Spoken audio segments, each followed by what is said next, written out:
All right. What's going on, y'all? I had some technical difficulties. I usually go live on StreamYard, but I'm going live on, OBS. Excuse me. I usually go live on OBS, but I figured I'd go live on StreamYard this time, just in case if anybody wants to get on the panel and talk about whatever, you know what I'm saying, involving this program, or whatever's on your mind. So I figured I'll use StreamYard. I've used StreamYard in the past when I go live. Well, this is my second time going live on this channel. But on my main channel, I go live like almost all the time. You know what I'm saying? I go live probably. I took a break though from that channel, but I was going live almost every day. But on this channel, I mean, we could, if you want to come on the panel or whatnot and talk about what's going on with Colorado, you can. I'm all transfer portal out, man. Transfer portal. I know it's a lot of videos dropping on the transfer portal. That's because that's what the news is right now. Coach Prime, I mean, there's a huge turnaround right now, and it got everybody all up in arms. Oh my God, look at this. Look at all these players into the transfer portal. Oh my God. And then I just saw a article saying he only got a few months to fill these gaps in, in the depth chart. And I'm like, okay, all right. Well, he has till September, actually. Well, no, not till September. I would say because he got to get ready for training camp. There's going to be summer camp as well, right? I would say, I'm just going off of the last time he did this. I would say by late June, early part of July, you're going to start to see the roster set.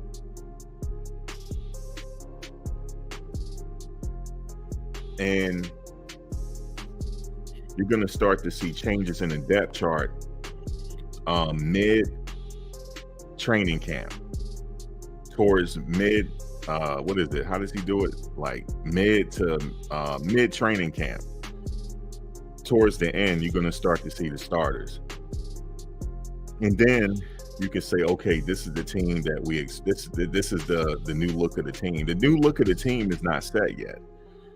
In fact, this weekend, he got several players on campus this weekend in hopes of getting some of them committed and signed from around the country.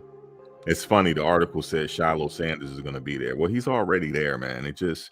He got to officially enroll, I guess. He's enrolling as a graduate student. He just finished Jackson State. But anyway, transfer portal.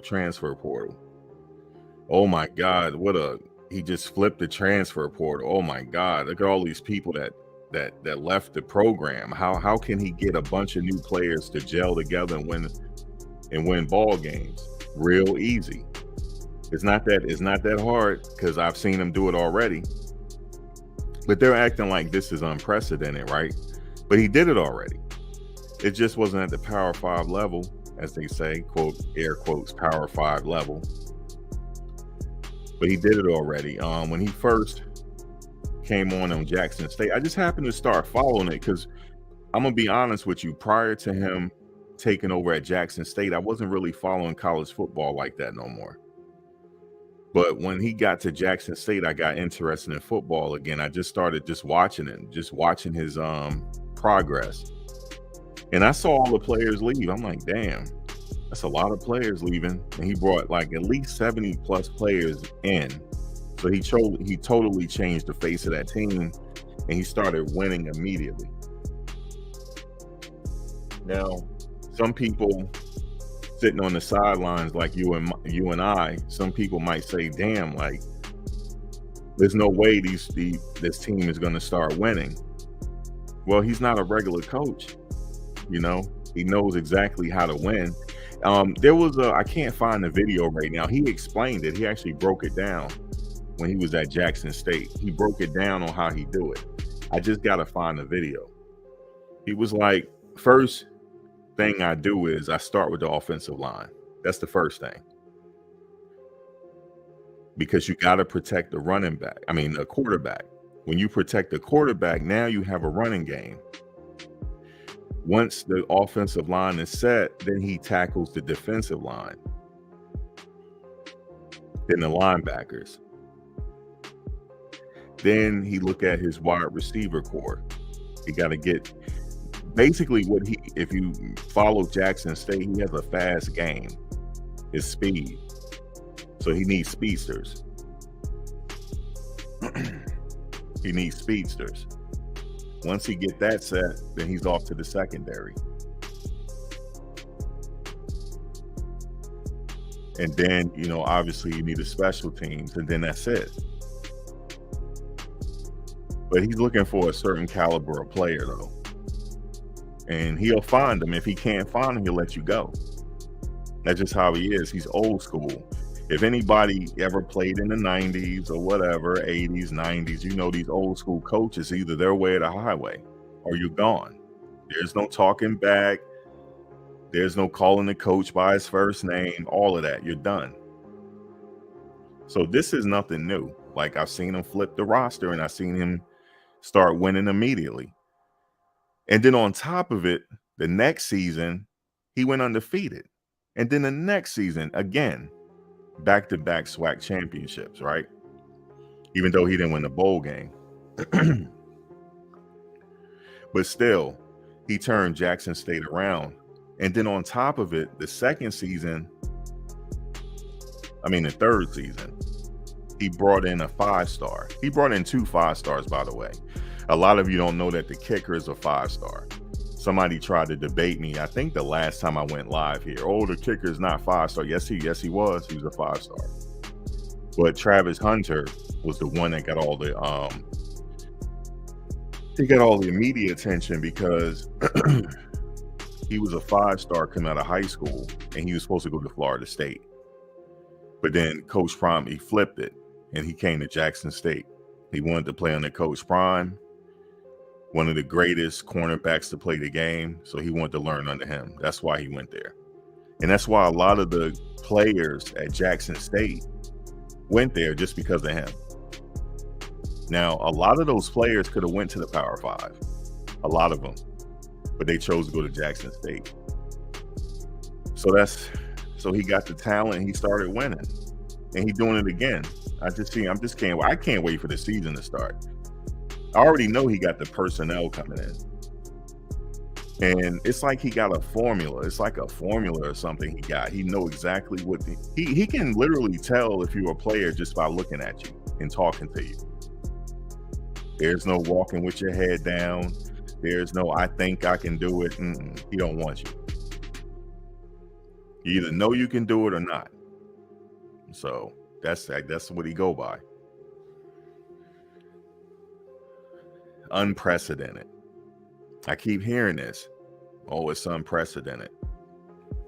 The roster flip. So I guess they don't consider the HBCU football, I guess they don't consider it football, So even though he did it there, he's doing it here. This is the first time it's being done. So I guess HBCU is not real football, even though Walter Payton came from there. Jerry Rice, Steve Air McNair. But I guess it's not regular football. The only reason why Steve Air McNair didn't win that Heisman is because he was at HBCU. It's always been that way, man. And I understand it. The system is the way it is. We had these drafts. I'm going to get into the players that's there this weekend in a second. That's currently there, that's visiting. I'm going to get into that. That's the reason why I went live. But it's always been like that with HBCU. Coach Prime he had voiced his displeasure, saying that, he's not pleased with these NFL teams that, all they could do is draft one HBCU player. And that's all he said. But, the media is a very powerful entity, right? They can change the narrative at any time.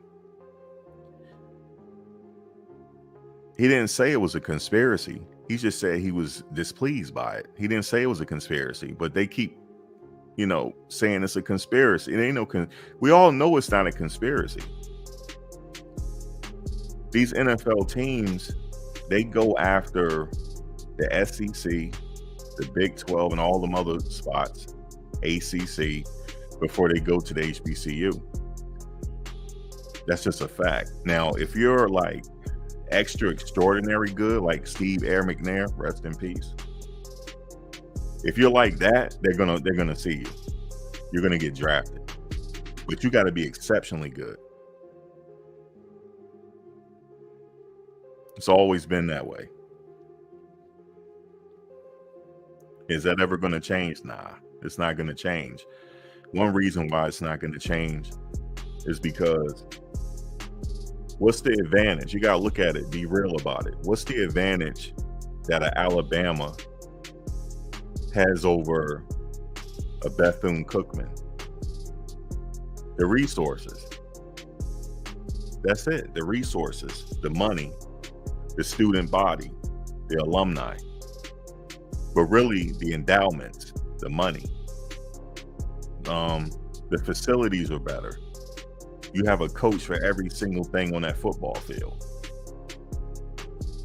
You know, you got the best facilities to build your body for your greatest potential. Then you got, you know, the coaching is coaching, you know. I'm not talking about that. It's just the facilities. And if you got a college player, right? I mean, a high school player, he's a 5-star. And he got a choice between Alabama or Jackson State. Who do you think he's going to choose? Right now, who do you think he's going to choose? He's going to choose Alabama. You know they're going to throw NIL money his way. And the resources are better, and then he'll have a better opportunity if he's exceptionally good to get to the NFL.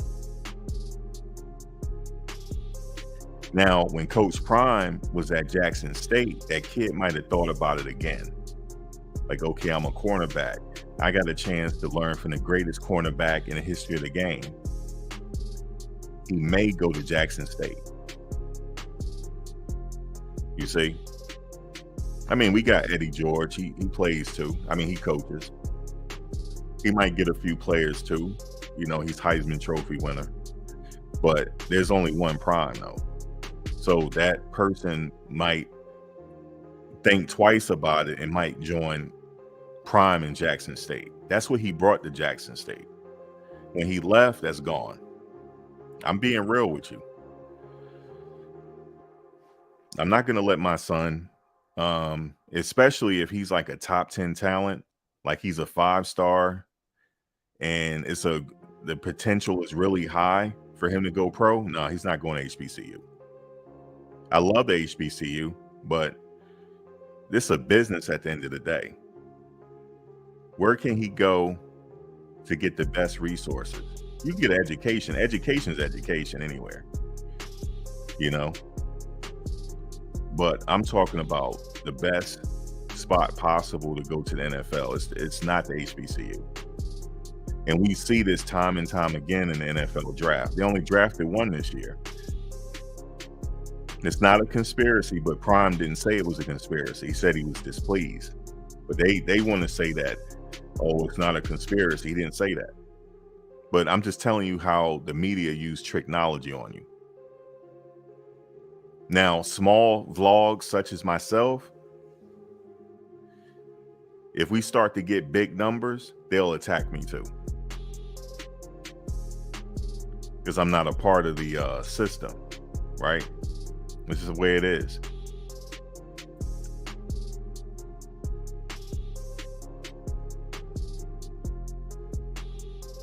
But as far as this whole thing where he can't win, like bringing all these players in, that's bullshit because he already did it.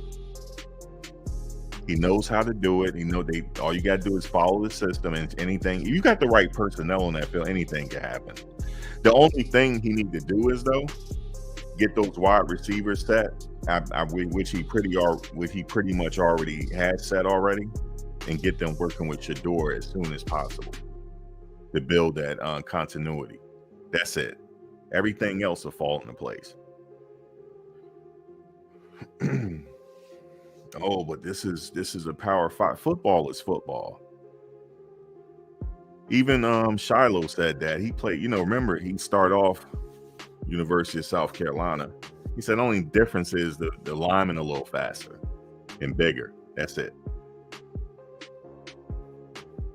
So, but the ultimate test though I must admit is Shador. We all know he's the starter. That's where the test's going to be. See how he adjusts. He definitely got to have that offensive line set though. Definitely. Because if let's say he plays somebody like USC, we already know how big their linemen are. And guess who USC has? They got Bear Alexander. So you already know their defensive line is going to be coming for him. And just know, see, I'm a realist over here. Just know these colleges, they got their calendars circled already for when they play Colorado. The calendar's already circled. And they coming for him. They're coming for him. They're coming for him. That defensive line, they're going to be throwing all types of blitz packages his way. They're coming for him. So he got to be ready. If they rattle him, it's a problem. So they got to make sure that offensive line is top notch to give him a chance. Because he playing against USC, that ball has to leave his hands by 2.5, 3 seconds. They got to leave his hands. They got to leave his hands or he got to run. Now, like Shiloh said, the difference is those linemen are bigger and faster. So that's what we're going to have to deal with. And I'm thinking, because they had this whole thing about Traore leaving, and the tight end coach was saying that he can't block. Yeah, they're going to need a tight end that's going to be able to block. Because them linemen, especially at USC, they coming for him. You're definitely going to have to need an extra blocker. And you definitely, whoever that guard is on the offensive line, they're going to have to deal with Bear. They're going to have to deal with him. They're going to have to deal with Bear Alexander. When I saw he was coming to USC, I'm like, oh shit, I'm going to have to mark my calendar for that game. Whoever that guard is, I think it's going to be the dude from the player that's coming in from Kent State. Somebody gonna have that assignment. That's gonna be a long day because that kid is really good. He's really good. But that's the most important thing in my mind is that damn offensive line, yo. Shador can run, but he's no Tommy Frazier. But he can run though, but he's no Tommy Frazier. For those that know, you know who Tommy Frazier is.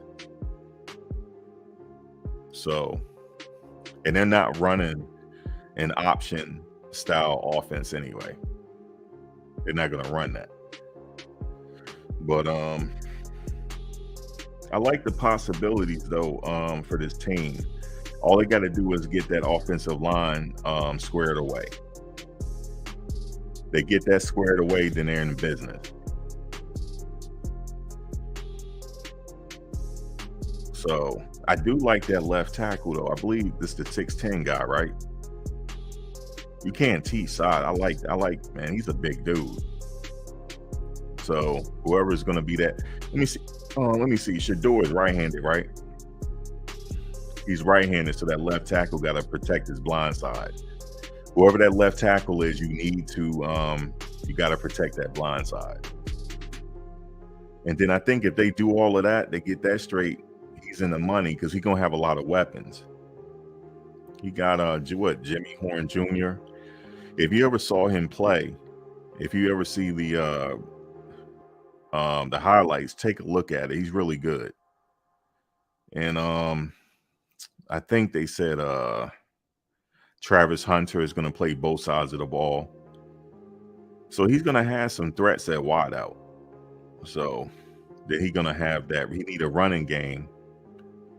Establish that running game, throw in the flat, stuff like that. And so yeah. But if that offensive line is shaky, it's going to be a problem. But Coach Prime already know that. He already know that. So I ain't gotta, I don't question him as a coach. I'm just saying he already know that. But as far as that safety position though, I don't know what Shiloh is gonna play. Free safety or strong safety? I don't know. But he in the safety area though. But how's everybody doing, man? They got a bunch of players that came in, as you see from the picture. They got a bunch of players that's in there in town for the weekend. The theme, though, for all these players, a lot of them, they redshirted the previous season. I don't see any names here that really stand out to me, except for like Chance Main. I'm gonna see if he come back. He really did a good job in the weight room. He's up to 270 pounds of all muscle. He's an edge. So out of all these players, nothing really like kind of stand out to me though. Let me see. What is this one? Hold on a second. Let me share my screen. I mean, it's a few that I'm waiting to see what they do, but I don't know. Like, there's a handful of players that came in this weekend, right? But Shane Hooks is also in Boulder for the weekend. You remember I made a few videos on Shane Hooks. Oh, has he decided yet? Then they say he's at Utah. Well, he's in Boulder this weekend, so he's gonna give him a shot. But that doesn't mean that he's gonna sign. But let me just tell you something about Shane Hooks if you don't know. It says he's 6'4", 205. He's what you call Mr. Red Zone. Mr. Red Zone. He was one of Shedeur Sanders' favorite targets. He was like, just call him Mr. Red Zone. If it's third and long, you just know he's gonna make a play, especially in that red zone area. Ultra talented wide receiver. He has NFL potential. That's Shane Hooks. So he is there this weekend. So he stood out to me. Who else? I like that he put Shiloh up there. That's hilarious. Even though I think, of course, he's gonna sign. He got an apartment. He got an apartment there, don't he? Let me see. Let me go back. Now, this person here, the first one, his name is Demi Sumo. I'm not even going to try to pronounce his last name, but Sumo is first. That's part of his last name. NC State, he averaged an impressive 5.5 yards per carry, 3 touchdowns as a true sophomore with the Wolfpack.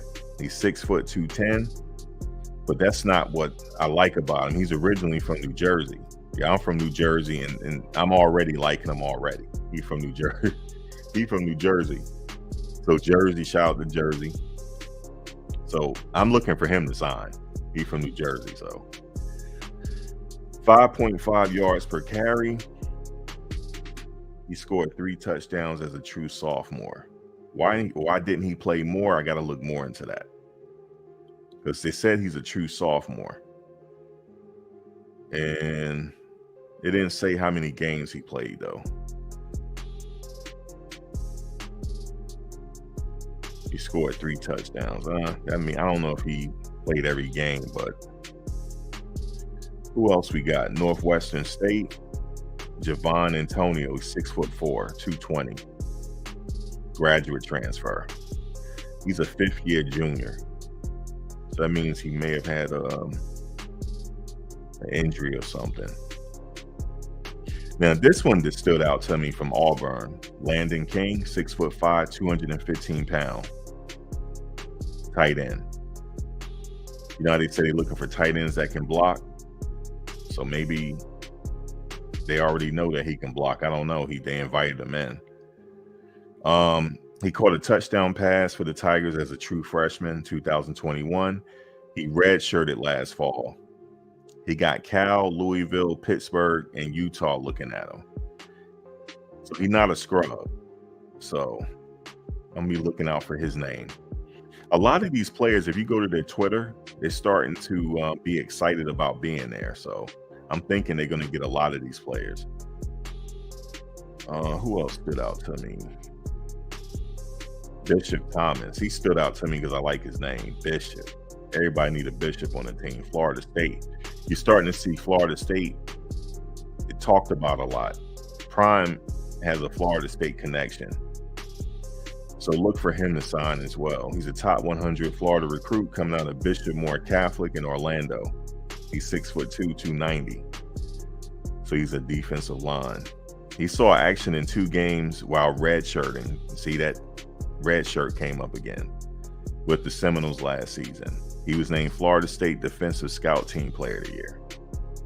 And then, you know, Chance Main.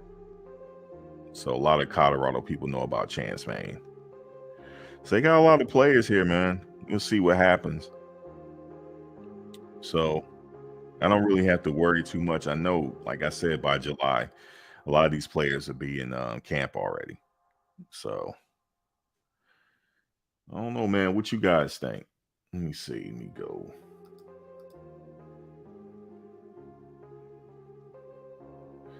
Hey, what's up, Miss VS? Did you go live earlier?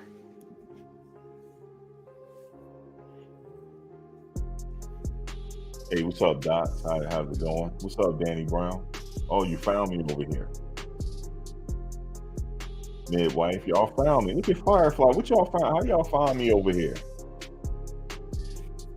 I'm gonna go live on my other channel in a second, like after I finish this. If y'all ain't doing anything, I'm gonna go live over there. I'm just doing this. I didn't feel like doing another video on the players that's there this weekend because I just figured I'd go live and talk about it. But out of all the players, I'm looking for Shane to make a decision here. I really would like to see Shane Hooks on the squad, but we'll see. We'll see what happens.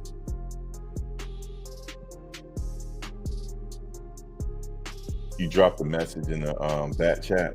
Okay.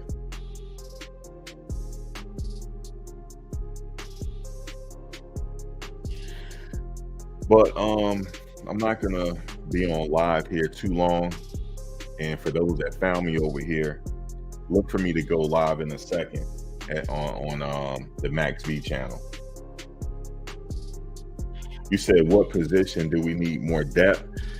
I would say the D line, because remember during the spring game, they only had a few defensive linemen, so they need that D line. They need much depth in the D line, and they need a few more additions on that offensive line. That offensive line is very important. You said not Shane, but Malachi. Okay, you like Malachi? See, here's the thing. I'm telling you, I cannot stress this. That offensive line must be set. Because when I found out Bear Alexander was transferring to USC, I said, oh, Lord. That defensive line on USC just got even better, right? But how do we combat that? We need the offensive line to protect your door. Once you protect your door, he's been working out with Tom Brady. So you know Tom Brady giving him all types of cheat codes and, you know, advice. So he's working out with him. So it's not that he don't have the training. He needs the protection. Okay. Like I said, he's not a Tommy Frazier, ain't a Michael Vick. So, I mean, he can move now. He ain't no statue. He can move. But I don't want to see him get hurt. And so that's what they need. But that defensive line, they need depth in the defensive line. The secondary is just about set. I'm not worried about their secondary. I'm worried about that offensive line. I know they're going to get good D linemen, but I'm just worried about the offensive line. So, and that's pretty much it.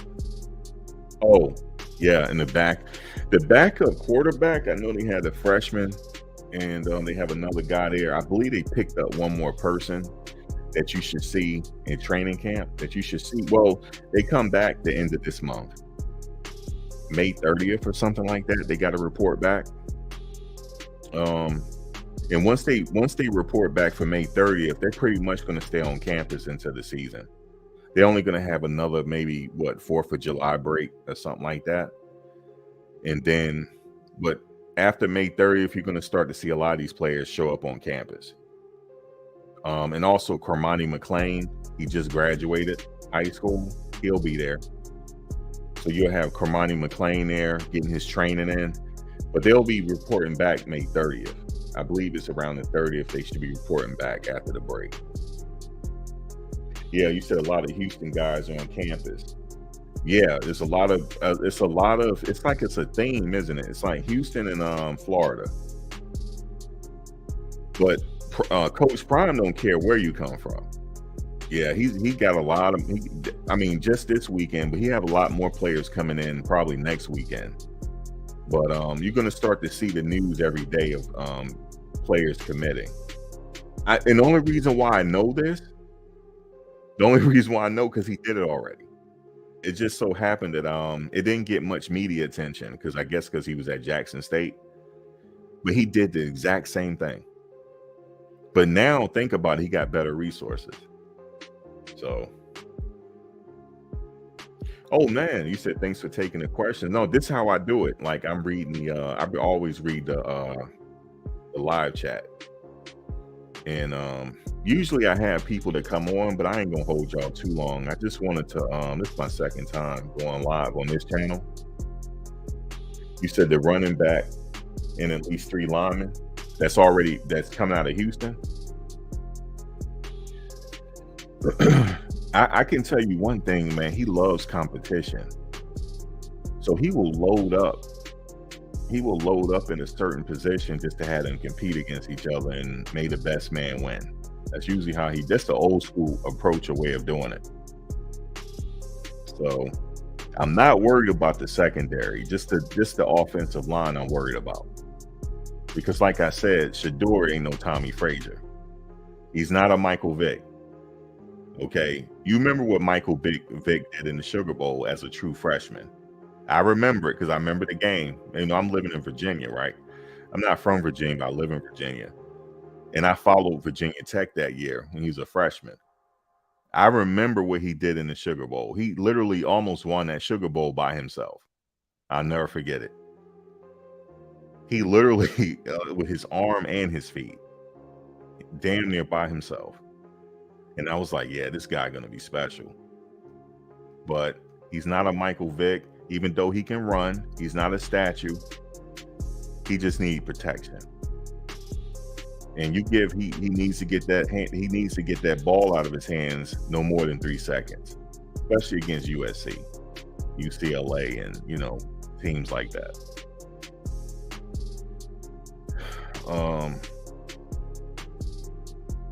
In Utah, different teams like that. He got to get that ball out. Because them edges and them linemen are coming his way. They're gonna be throwing all types of blitz packages his way. So I think he'll be prepared for. He's well trained, so I'm not worried about him on that front. Just worried about protecting him.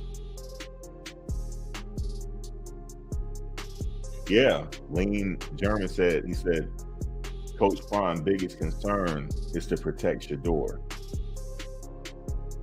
You said did we forget his son? He wanted his son to succeed. Of course, he got to protect him. If he want to win ball games, you can't. Well, he got, backups too, but you don't want to get the kid hurt. So he definitely need offensive linemen. I made a video talking about what type of spirit of offensive lineman he needs. You can get a big body out there, but they got to have the spirit. And they'll be fine. Now, how does he know what kind of spirit they have?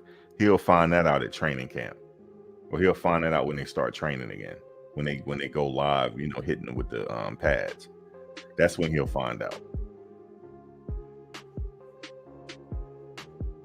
I can't really explain it. Like, it's a certain type of player, you know, somebody that's driven, somebody that's just like, football is everything. That's what you need. You don't need a friend of mine, he played Power 5 football, but this is back in the 90s. He was telling me, he said, yo, Max, he was like, there's levels to football players, right? You say he got hurt at JSU. Yeah, man, he need protection. He was like, there's levels to football players, right? He said, I'm gonna break it down. He said, everybody already know this, but you just maybe not really think about it. Well, we don't really have to think about it. We just know when we see the player. You got certain athletes, they're good enough in high school, right? They're athletic enough to win a scholarship at a Power 5. But football doesn't define them. They're just happy to be there on the team.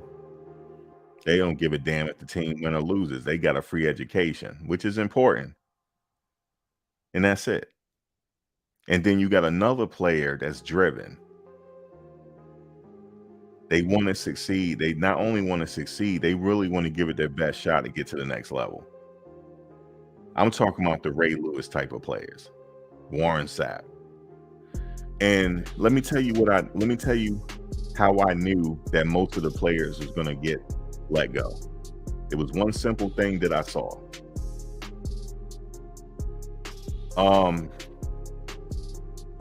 And I know Prime saw it. I know Coach Prime saw this. When I was watching him, I like the fact that his son show us the ins and outs. He don't show us everything. He just show us enough of the behind the scenes.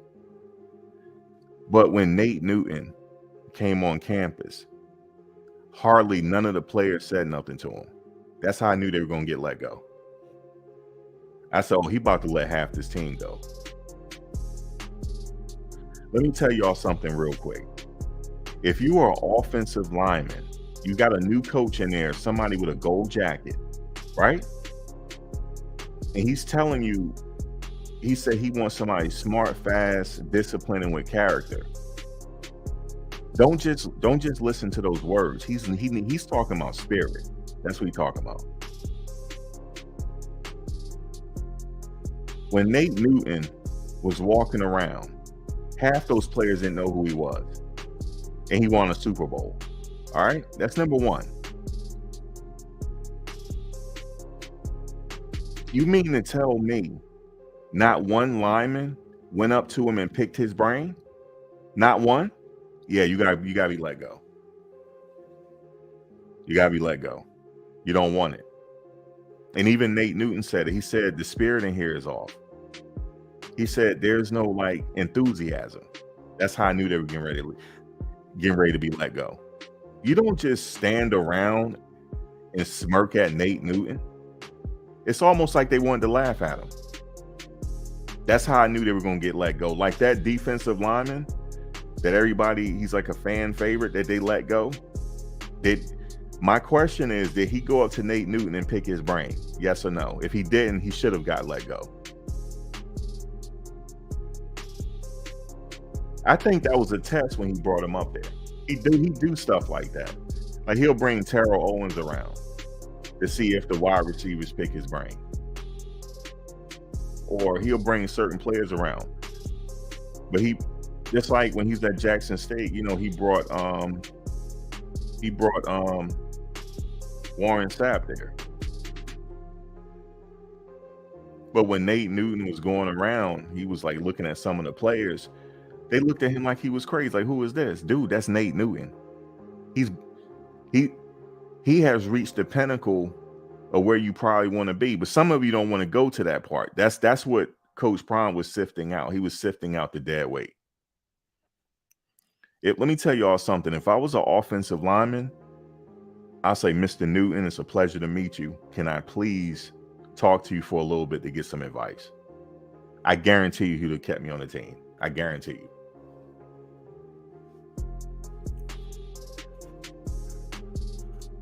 If I was one of the coaches, I couldn't be one of the coaches on there too. I'm like, yeah, you gotta go.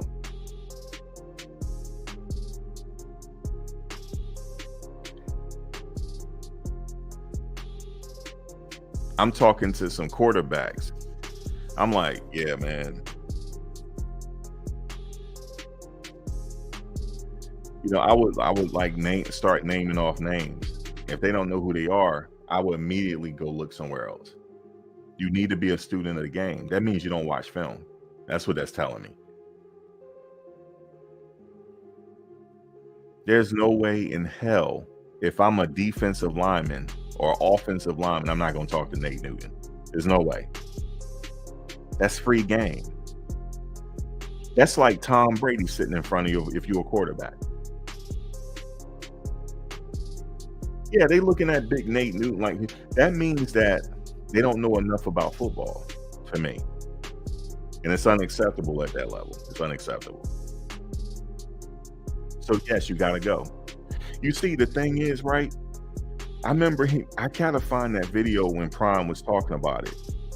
He doesn't necessarily need 5 stars or 4 stars or 3 stars. He said he don't give a damn what star you are. He's looking for a certain spirit. If he find it, he can teach you the rest. That's what he said. He can teach you how to play football, but you just need to have that drive in you. That's it.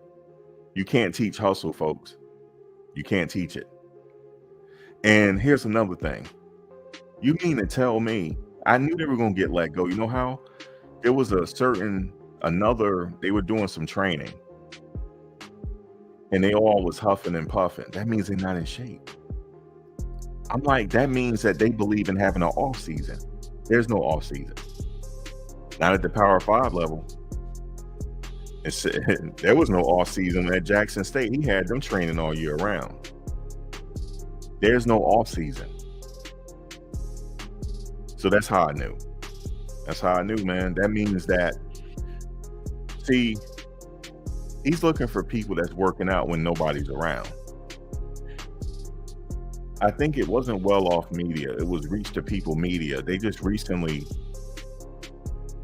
made another video and they showed the kicker. They showed the kicker, Mata, Alejandro Mata, the 5-star kicker. He made second team all SWAC. He should have made first team all SWAC, but they cheated him. He should have made first team all SWAC, but he made second team all SWAC straight off the cheese bus. And they showed him working out by himself. He was in there by himself, kicking around. You know he's the starter, right? I just hope y'all know that. He's a starter. When I tell you this kid is dead serious, he's that serious.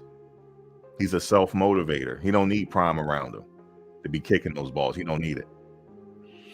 He didn't miss a field goal all season. Last season. Not one. Now, there was 2 field goals that were blocked, but that wasn't his fault. But other than that, he didn't miss not one field goal, and he came straight off the cheese bus or at high school.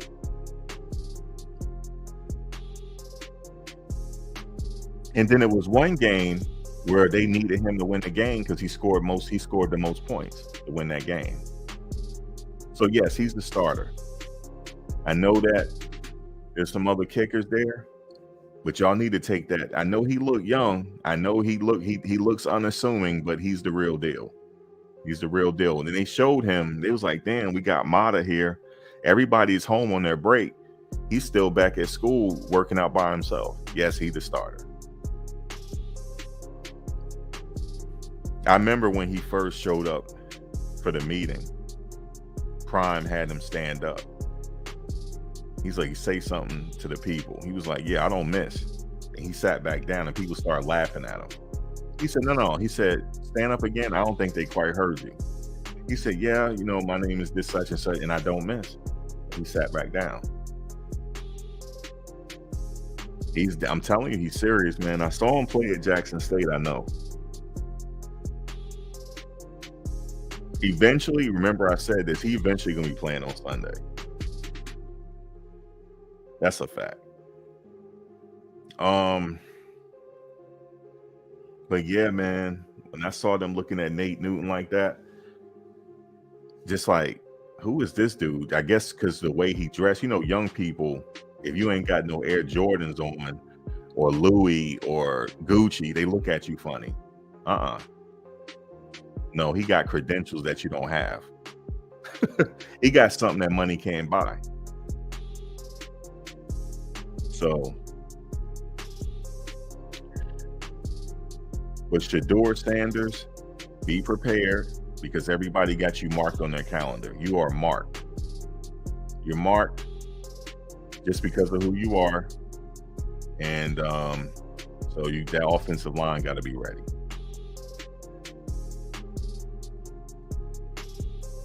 I like, believe it or not, I like Travis Hunter, and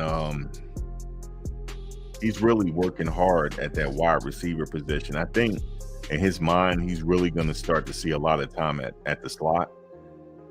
So he's really working on his game there. He's used to playing cornerback. He's not, he plays both sides of the ball, but he's really going to give it a shot at the slot this year. He got some time at slot at Jackson State, but he realized he's on another level, playing Power 5 football. So he's going to be ready. And that's pretty much it.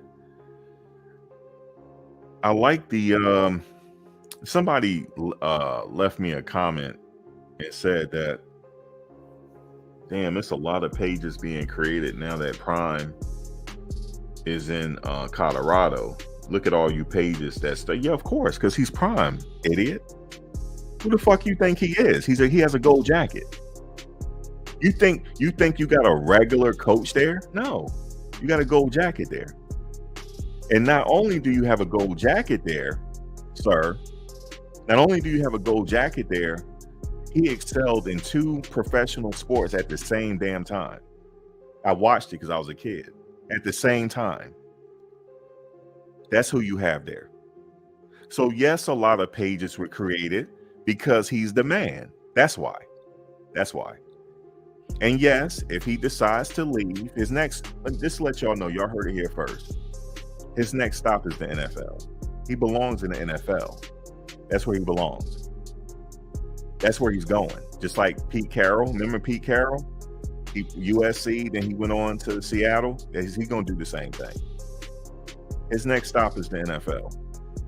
When he goes to the NFL, I'm going to be following him on to the NFL. That's right.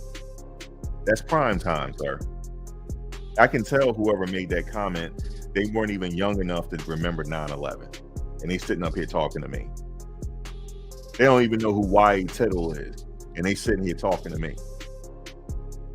They don't even know who Jumbo Elliott is. And they sitting here talking to me. You can't talk to me. I study this game. I know the history of it. Didn't I say on my video he's the black Vince Lombardi? I'm not kidding you. He's the black Vince Lombardi. That's who y'all have there. You guys can't even pay him enough for him to be in Colorado. Yes, he's getting about $5 million a year. That'll be increased with incentives. That's still not enough. You don't know. Listen, I don't think the average person at Colorado knows how big he is. He is the black Vince Lombardi. That's who y'all have there. The reason, why do I say that? If you know your history, why do I call him the black Vince Lombardi? Because he's a motivational speaker moonlighting as a coach. I don't even want to name him a coach. I don't even want to label him that. He's more than that. The way he turned these young men's lives around. He took average high school players, some of them, and he got in their minds so much, they're at the Power 5 level now. I'm not talking about the ones that fall into Colorado. I'm talking about the ones that's in the NFL. They were average before they got to him. They were average. He worked some psychology on their mind. Listen to him when he talk. Listen, when when the season start, right? When you hear him in the locker room giving his speeches, listen to him closely. He's working their minds, Joe. That's what he is. He's like Vince Lombardi. Colorado got lucky that they got him at the right time. Because if they hadn't got him then, the NFL would have got him. Somebody would have got him. It would have probably been the NFL. He belongs in the NFL. He's an NFL coach.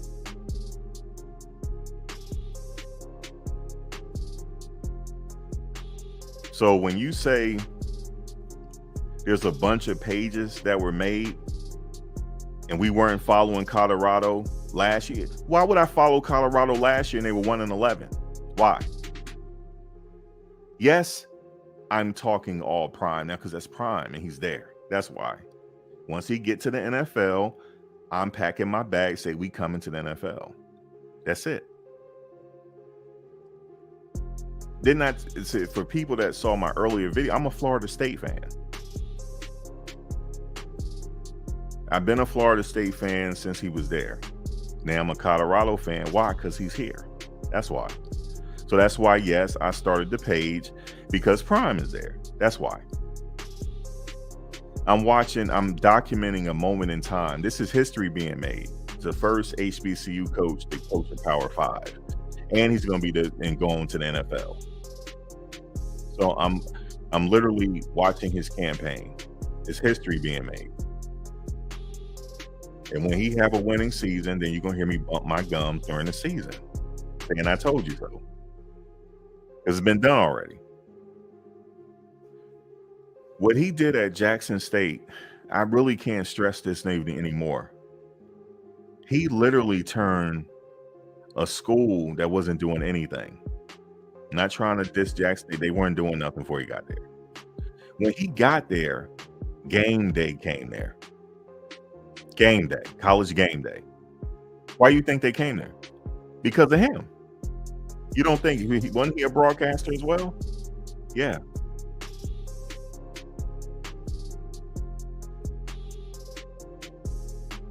He brought college game day there.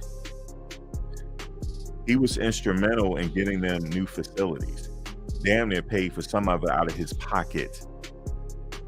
They say they won't report that. He paid most of it out of his pocket. He didn't like the suits they were wearing. He called up Michael Strahan. I need these men in tailor-made suits because I need them to feel like they somebody. I'm telling you, he's Vince Lombardi. These players wants to him and Vince. The players love Vince Lombardi. He was a players coach. They will give it their all because he's standing on that sideline. That's who he is, man. So Colorado is lucky to have him for as long as they're going to have him. They're not going to have him that long.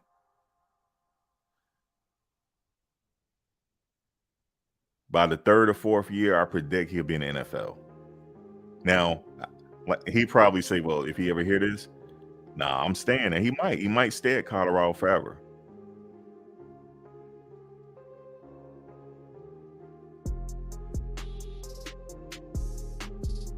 He's like a one of one. There's not many coaches out there like him, man. The only other coach out there like him, but he's not a coach, is Bo Jackson. If Bo Jackson started to be a coach, then yes, Bo Jackson. That's it.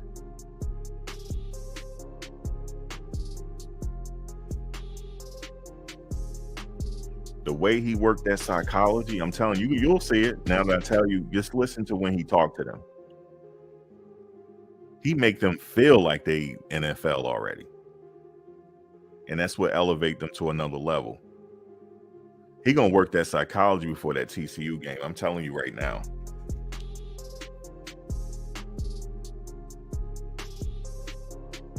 How many games they're gonna win? I don't know. Somebody said, well, Max, if he win more than one game, that's a success. No, it's not. No, it's not. Not for him. If he win the Pac-12 championship, that's a success. He's thinking Pac-12 championship. He's not thinking, oh, if I win 4 games, that's bullshit. He want to win the Pac-12. And if he can't win it this year, he gonna let half the team go until he win the Pac-12. I'm telling you, that's just how he works.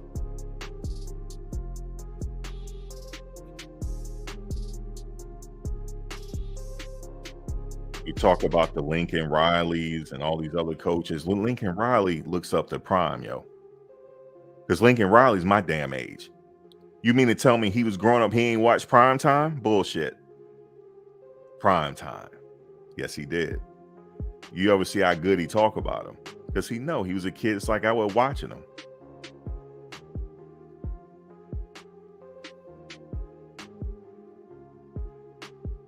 But anyway, that's how I am about Prime, yo. That's it. That's my favorite football player, probably of all time. Him and the Juice. Yeah, the Juice. I wasn't around when the Juice was playing, but let me stop. I'm just messing with y'all. USC. I'm not a USC fan, so I can't say the Juice. I'm not a USC fan because Colorado got to beat USC this year. They got to beat him. I know Barry Alexander's on the field. I know he's on the field, but we're gonna have that offensive line to keep him in check. And we got somebody on that offensive line now that I think can keep him in check. That's Rock. That guy Rock. Bear gonna have a problem. Bear, yes, you're gonna have a problem. That's how much I believe in Rock. Let me stop. I don't know if we'll see. I can't predict, though. I'm not really good at predicting how people's season is gonna be. So can't predict it, man. You do have the USCs out there of the world, UCLAs, and many others. There's a talk about them leaving the Pac-12. So I'm sure that's going to be big news after the season or right before the season ends. Talking about them leaving the Pac-12. I think going to the Big 12, I believe.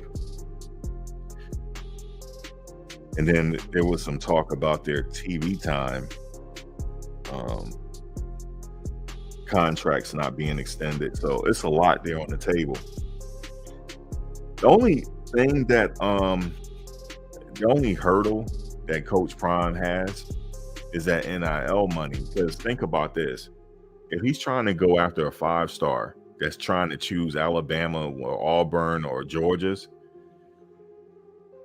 do they got money at their disposal to throw at these players? But I don't think he's like that, though. Because I remember him saying, I don't really like the NIL. He said, I want you to think NFL. I'm not guaranteeing you nothing here. That's the only hurdle or obstacle that he has. Because a lot of these players, they want money. Just like that Florida player, it was rumored that they offer him $1 million or something like that. That was just a rumor. I don't agree with that either. I don't agree with offering recruits money. I mean, you do have the NIL. They can sign deals, but I don't believe in saying, oh, here's $300,000 to come to my school. I don't believe in that. I want dogs. You know what I'm saying? I don't want nobody coming in and think they Hollywood. So I don't agree with that either. And I know he said that he don't agree with that. I don't agree with that. But that's one hurdle, but you don't need those players anyway.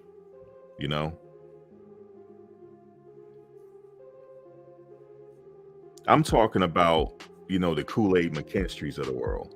Like, let's say if you have a high school player that plays like Kool-Aid McKinstry, and if he has a chance to get that type of caliber of player, that player might be more inclined to go to Alabama because of that money. That's what I'm saying. So that's the only hurdle, I think. But he's still going to get his fair share of 4 and 5 stars, though. He damn sure is. But I'm telling you, man, under the table, money is being thrown at these players, man. I have a homegirl now. Her son is being recruited. He's an offensive lineman. And, all of them recruiting. Florida's, all of them. And I'm not going to say too much, but, some money was being talked about. I'm not going to say which college. But they're not hurting for money, though. So he wants to go to the best spot possible. But, yeah, man, that's a big thing in college football. To be honest with you, though, it's always been that way. But back then, they used to do it under the table before this NIL situation. Occasionally, you'll have players that get caught. Remember how with the Fab Five, they got caught. Sometimes you get players that get caught. But, yeah, man, they always are throwing money. They throwing money at these players, man. My thing is, you don't know what a high school player is going to do until he start playing. So I don't believe in getting them all that money. They got to earn it. But obviously, you got the boosters out there and stuff. But I think they got access to some money though. I think so. To compete with these bigger schools.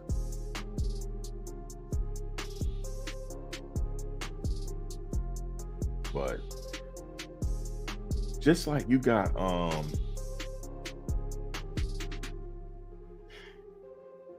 he wants to be the first black coach to win an NCAA football championship.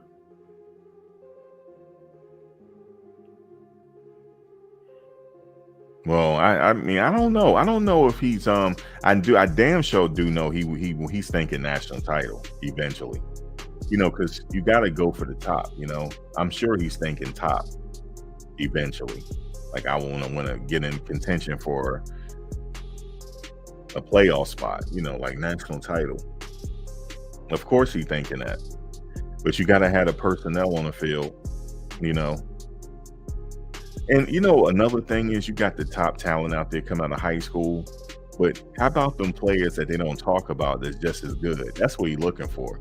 He can find those and develop those players. So it's going to be interesting to see his tenure there. I think he's going to be there a few years. His contract is what? How long is his contract? 5 years? I can't remember. He'll definitely be there. But he's going to be like, when the season starts, all eyes are going to be on Colorado. All eyes are going to be on them, y'all. It really is. All eyes are going to be on them. And don't let them start winning. Oh, man, they're going to be the number one show in town. Just think about league. You ever been to a college football game, how the experience is? When you get an upset, then everybody rush the field. Imagine them beating USC, y'all. Imagine them beating USC. Fuck. Just imagine that. Let me look at their schedule. Let me see. I can tell you right now they'll rush the field. Hold on. Let me see. Which game will they rush the field? Let me see. Let me look at their schedule. Nebraska. No, that's let me see. Yeah, USC. USC is a home game. Could you imagine on September 30th, they beat USC? Everybody coming out on the field. If they beat USC. Nebraska, you circling that game? Man, they beat Nebraska, man. Listen. Well, I'm going to tell you right now, if they beat TCU that first game, the Pac-12 has been put on notice. Even though that's not the same TCU team from last year, but they put them on notice. They beat USC at home.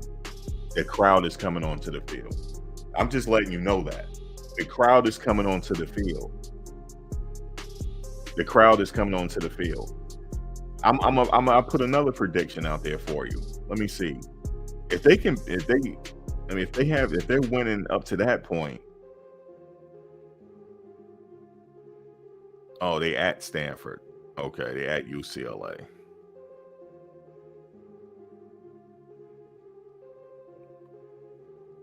They have I just tell you right now, they get to the Pac-12 championship, he's coach of the year. They get to the Pac-12 championship. If he wins the Pac-12, he's coach of the year. Then now we can start. And if Shedeur was a great contributor to that, now we're talking Heisman Trophy. You see what I'm saying? But that's we got to wait for that time to get there. But we still got to wait for the roster to be set. I want to see what kind of players they got in there. But other than that, I don't know. It's going to be exciting, though, especially if they beat TCU.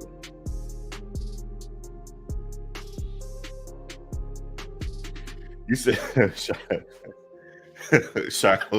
Shiloh hasn't committed yet. Y'all be cracking me up with that. He has a house there.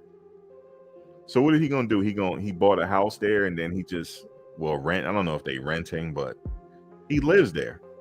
So that means he getting ready to move. I don't know, but he lives there though. He lives there.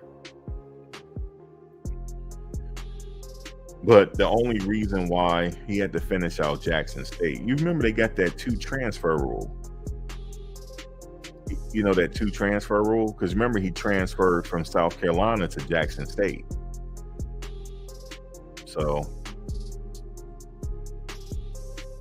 now Jackson State to Colorado. In order for him to play this season, he has to come in as a graduate student. So that's why he had to graduate. So now that he's done, now he can go ahead and enroll. And he will still have 2 years of eligibility remaining. But he really want to ball out this year so he can leave this year after this season to get to the NFL. I'm thinking. But I remember him saying it one time. He said, I got to ball out this year. So he's taking it very seriously. But I don't know, man. Like I have made predictions in the past and was wrong. So I'm just gonna leave it alone. If he enrolled, but I know he lives there though.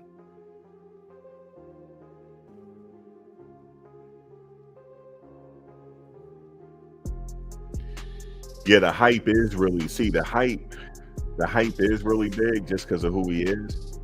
But it'll be even bigger if he start winning. So if he start winning, it's going to be even bigger. I would say he beat TCU, right? Excuse me, his team beat TCU. You know, like I said, he can't get out in the field and play, but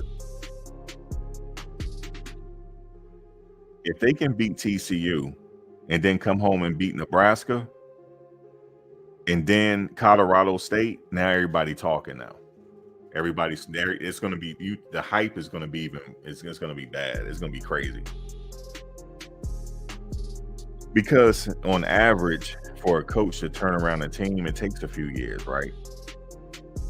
But you hear him talk. He's not waiting a few. He said, "I don't want to wait a few years. I want to win now. Why can't I win now?" So that's why it's a lot of hype.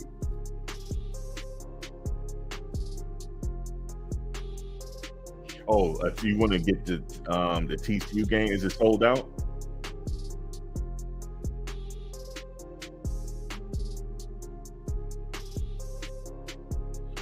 Yeah, a lot of people are coming there, but they haven't announced it. And that's another thing I want to talk about.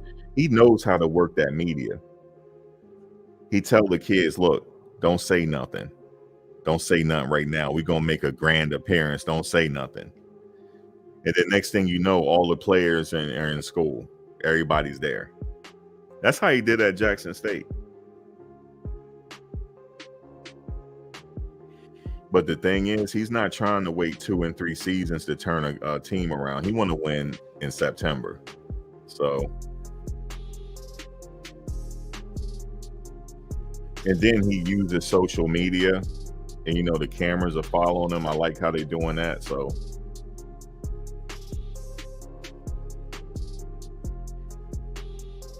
I'm telling you, I don't care where I'm at. I got to watch that first game at TCU. I wish I was there. But if you get tickets to be there, it's going to be a big game. And to be honest with you, I like watching college rather than NFL, just because of the fans and, the bands, the hype, the student body, all that, everybody cheering. I'd rather watch college football.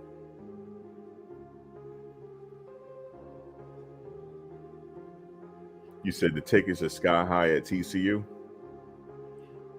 I bet. They just coming off a national title game. I bet the tickets went up.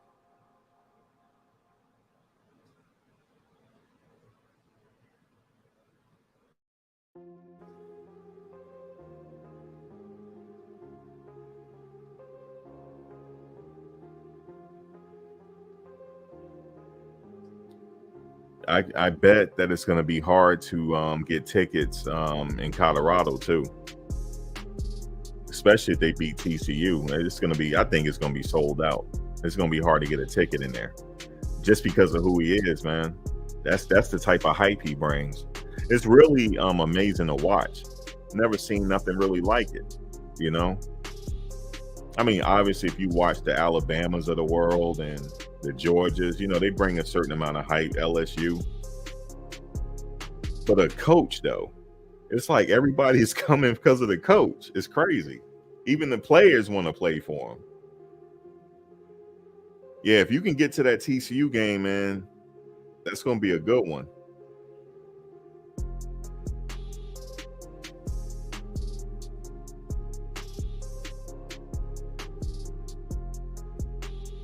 But remember, I said it. He got to get that offensive line straight.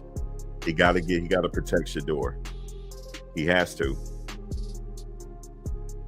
And he gonna find out in training camp who he got. So he got a few good pickups, man, but nobody's really talking about it. I know the guy from Kent State is coming, Jack Bailey.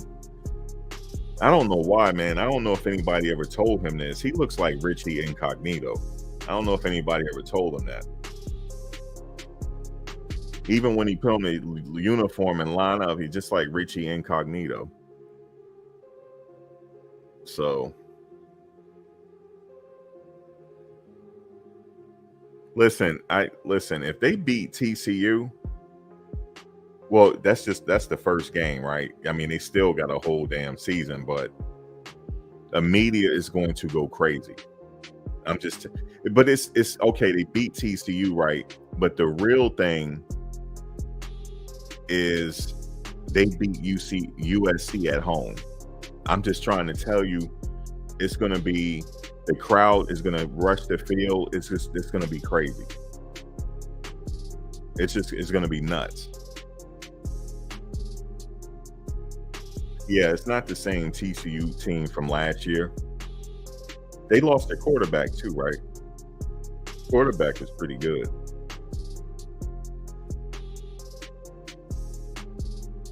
But I'm gonna tell y'all, Shador is not afraid to throw it. He don't give a damn. If he trusts you, he gonna throw it up there and let you go get it. And then he said he trusts you if the ball is not catchable, that you would turn into a defensive back. That's just how he see it. He gonna throw it. Yes, indeed. And he already got good chemistry with Travis. Travis is a baller.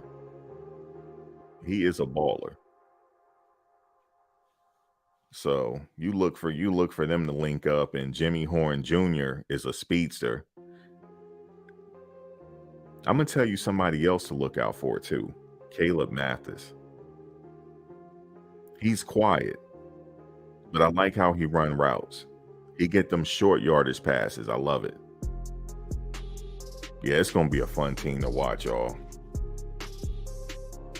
You talking speed. I call them Speed University already. That's what I named them, Speed University. You know how the Nittany Lions, you call them Linebacker U? Linebacker University. Well, they used to call them that back in the day. Linebacker University. You know, they had LeVar Arrington and a few others. I'm calling this team Speed University. Speed University. Oh, he gonna show out in his hometown. He gonna show out. And look, he's like Mata. He's quiet, but he's confident as fuck. He said, "I'm like Walmart. I'm always open." I love that right there. Quiet, but you saw him in the spring game. He's running routes like crazy. So look for him to and whoever else they got picking up. You'll see. I like Jimmy Horn. I like him, especially the stuff that I saw when he was at South Florida. Yeah, it's gonna be a good thing. And they got a couple Florida guys coming that got experience already.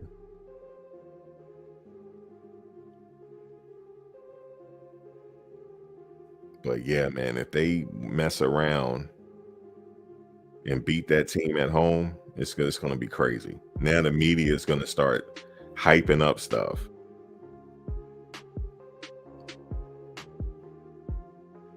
You know, they're going to start hyping it up, especially if they beat USC at home. And they could beat Stanford. You know what I'm saying? Now, if they winning at that point, get UCLA at home and beat UCLA. Now you're talking Heisman Trophy. Now you're going to start to see them. The Heisman Trophy is going to come into the mix. Telling you, you'll see. It's going to be crazy.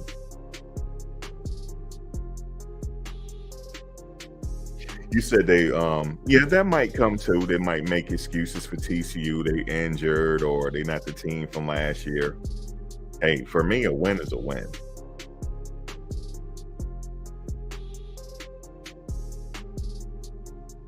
You said they're going to compensate for the holes in the offensive line with speed on the outside. Yeah, see, that's what I'm saying. If they can have that offensive line hold it, so he got to get rid of the ball. We're in the Power 5 level, 2.5, 3 seconds. He got to get rid of the ball. That's all he need, and they fine. I like Mathis running. I like his route running with that short yardage.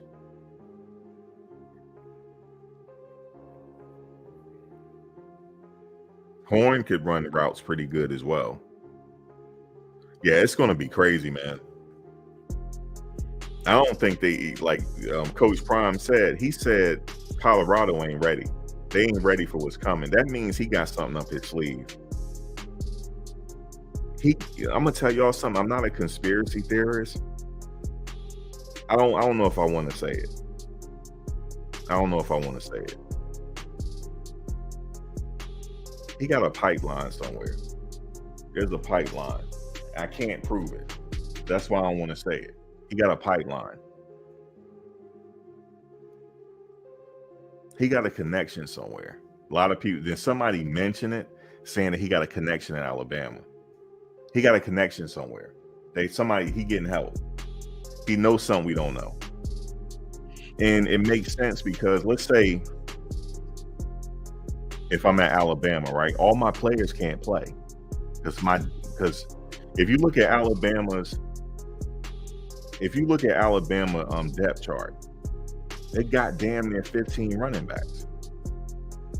I can't play them all. So look, son, you want to go play? Listen, hey Prime, look, I got a kid. I don't know if they doing it. I don't know. I can't say they doing that. I can't say. That's probably like some kind of whatever, but there's a pipeline somewhere.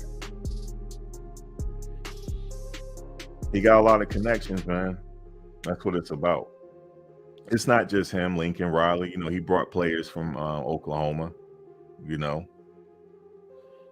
So we'll see what happens this season. It's going to be a long summer. You know, they come back. What is they come, I think May 30th. The kicker,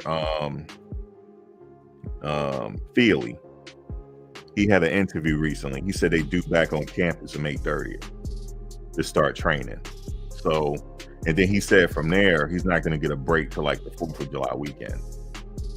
And then he said from there, then it's training camp. So he said he pretty much on campus after the May 30th. And you know what he said? Jace Feely? You know what he said in the interview? He looked at the camera. He said, Prime got something up his sleeve.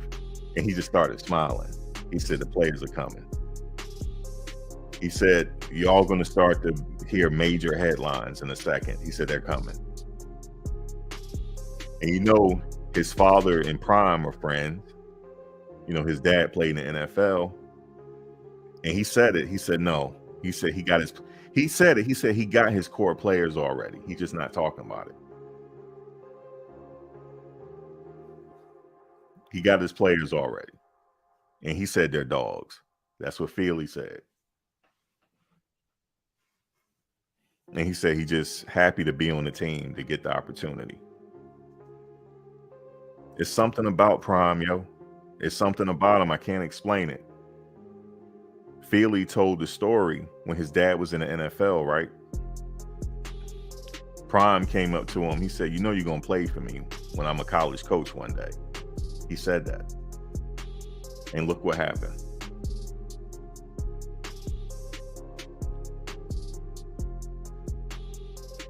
Yeah, he coached. See, here's another thing I didn't realize. You remember he used to coach Little League? Well, guess what? They're all in college now, or they're getting ready to go to college. Isn't that crazy? So he got a pipeline. It's like he got players on. It's crazy. But yeah, Philly, the kicker, he confirmed it in that interview. He wouldn't say, he said, I'm not going to say too much. But he said Prime got his players already. And like he said, by July, before training camp, you'll start to see it.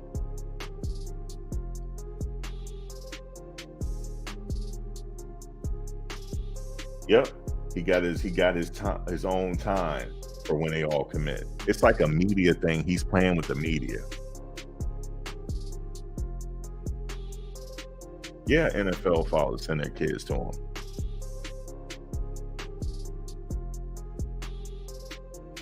And it's something about that Florida connection. So,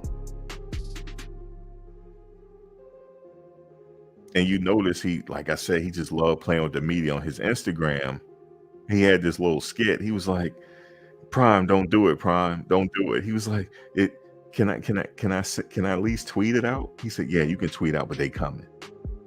He said, can I say something? Like he's playing with them. It's crazy, man.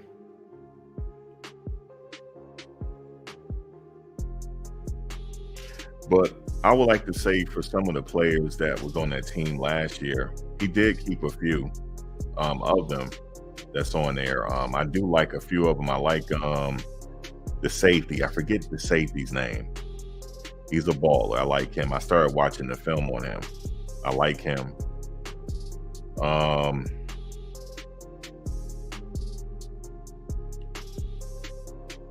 I like that big offensive lineman, the 6'10" guy. I like him for some reason. I like how he talked. He was like, oh, I'm a dog. I like it. Prime like him too, because I saw him when they do the behind the scenes. He was talking to him, and he like pat him on the back when they was in the lunchroom. Prime like him. Yeah, Prime likes him. Prime like Big Tank. He likes him. So I like him too. I think I like his attitude. You know what I mean? At that left tackle spot. I love his attitude. You can't teach size. And I don't know how the hell you're going to get around him. As big as he is. All he got to do is just get his hands on you. And it'll be, man. Can't wait. And all he needed was somebody like Prime there coaching him. That's all he needed. That might be enough to get that kid to the next level, man. And that's what I love to see. Now he's feeling himself so much, he's gonna get his ass in the NFL. I love it.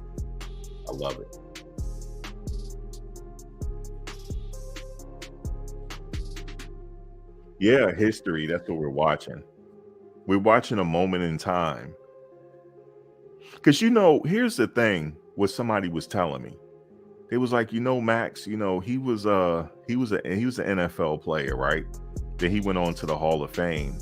He played baseball. History will tell you he wouldn't make a good coach. I'm like, really? He's like, nah, he wouldn't make a good coach because people like that tend to have problems because of getting people motivated. Like Jordan said it. Jordan said he can't be a coach. But somehow he's a coach. Like he knows how to do it. Like, and I think he said something else. And I'm like, okay, it makes sense. He said, you got to coach them where they're at. You can't overcoach a kid. And you can't undercoach him. You got to meet the kid where he is. And he was like, I'm not concerned about the 1% that's going to the NFL. He said, I don't care about that. I care about the rest of them. That's what makes them special. But here's the thing. The rest of them that probably wasn't going to go to the NFL, after playing for him, they're feeling themselves so much they'll get to the NFL. It's just a mental thing.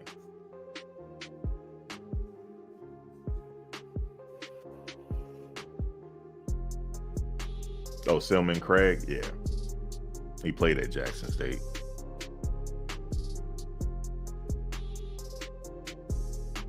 Oh, Savion Washington, I like him too. He's also what 6'9", 6'8", 6'9", something like that, 6'10". No, there's another one. They got another one. His name Tank. He played on the team last year. He's 6'10". They got two of them on the offensive line.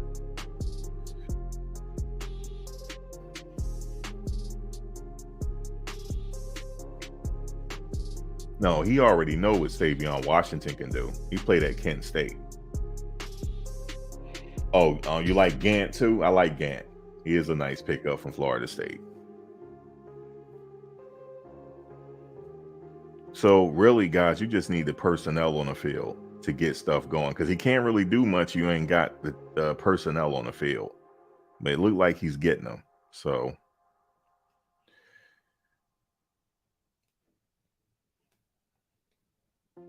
as far as you got Travis Hunter, he's gonna probably see a lot of time at cornerback. They said he wanted to play wide receiver as well, so I'm sure they'll write up plays for him. He gotta get a little bigger for my liking, but at the same time, Nnamdi Asomugha wasn't that big either. He was tall though. He's about 6'2", Nnamdi Asomugha. So I guess size don't matter at the cornerback position. So Savion is 6'8", okay.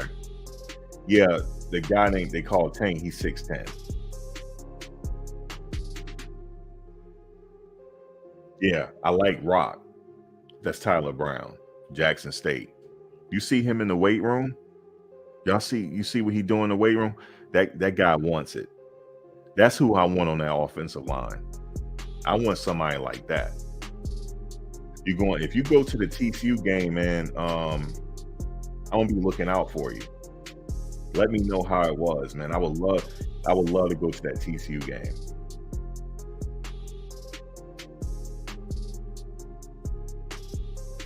I'm keeping all the footage.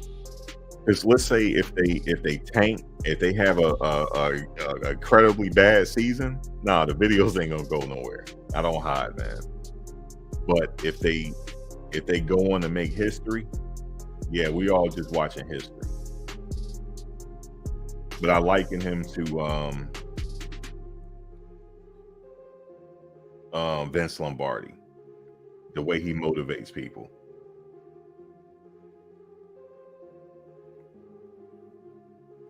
Yep. Because really, he's not really he's supposed to be a coach. Somebody that excelled that much in sports, they usually don't make good coaches, really. Another one of my favorite coaches is Andy Reid. Andy Reid is a very quiet person, but he fucking wins, Joe. He knows how to win. He got Philly to the playoff, high in the playoffs that year. Andy Reid is a good coach. You said 500 pounds Rock was lifting. Yeah, man. That's who I want protecting Shedeur in that middle. Well, he's not a center, is he? I think he's is he the center? What position he play? Either center or guard. And then you got the other guy from Kent State coming in. Yeah, they're gonna have a good offensive line, y'all. Yeah, Andy Reid is a winner. Andy Reid is a winner. He's a winner. Oh, you said Gant is Kenneth Gant's nephew?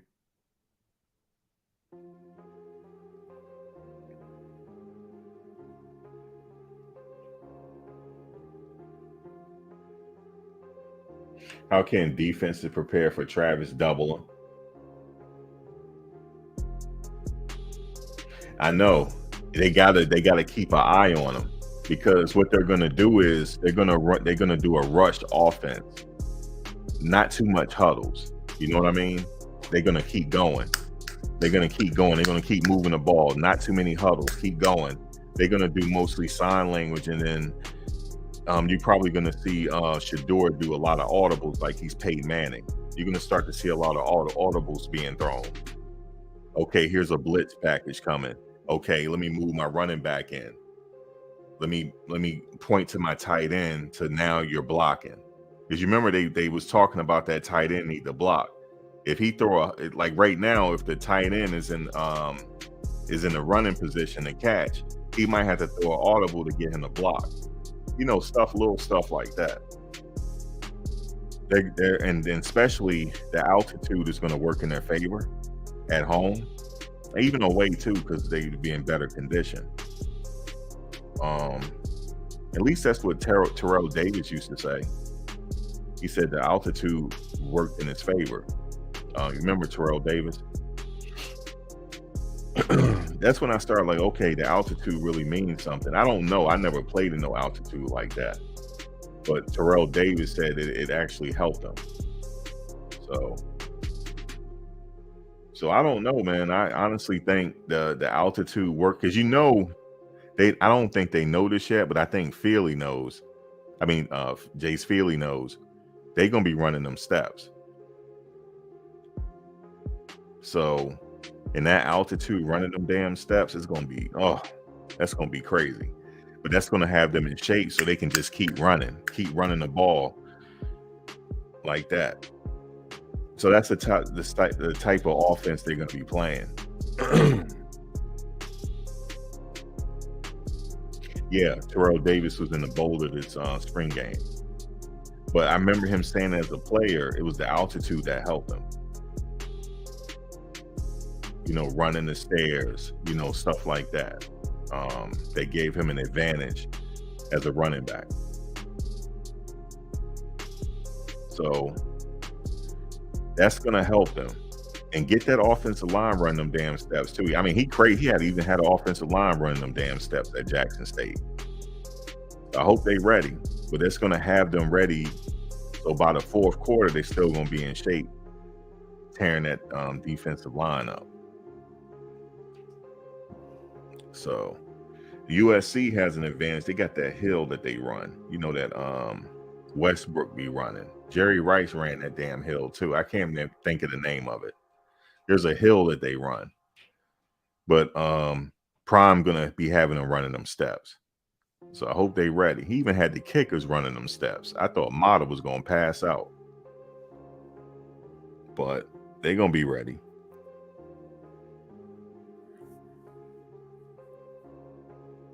But it's the whole part about his philosophy, them being in shape. So they got the whole by training camp, them boys gonna be ready. You wait and see. But other than that, I remember when he took over at Jackson State, I was surprised that he was a coach. You know, somebody like that, they usually don't make good coaches. I mean, they know the game, but you know, they have a problem, you know, with the development because they want people to like be them. You know what I mean? But he's not like that. If you really want to know why I say he's more than a coach, there's a video. All you got to do is go to Well Off Media and type in Travis Hunter crying. When Travis played his first game, coach, you know, he got this thing where he walks with you and give you a pep talk. And he's like, all right, have a good game. And then Travis grabbed him and started crying. That's how you know, man. That's the type of effect that he has on these kids, man. I'm telling you, he's not really a coach. Yep. He's not really a coach.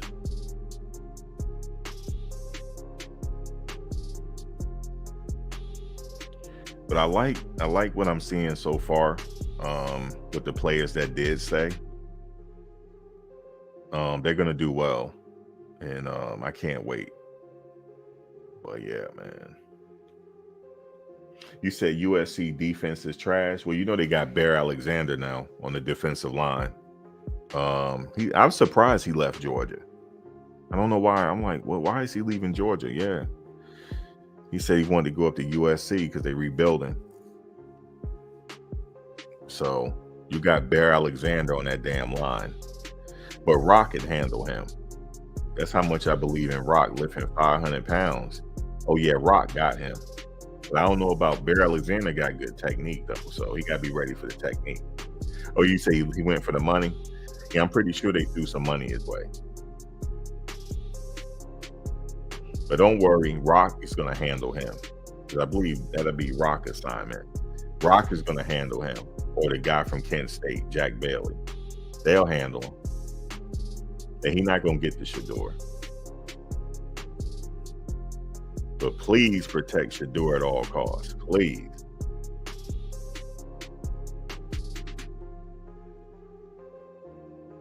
You said chasing money. Yeah, Rock got him. He got him. Or Jack Bailey got him. Yeah, their offensive line is going to be straight.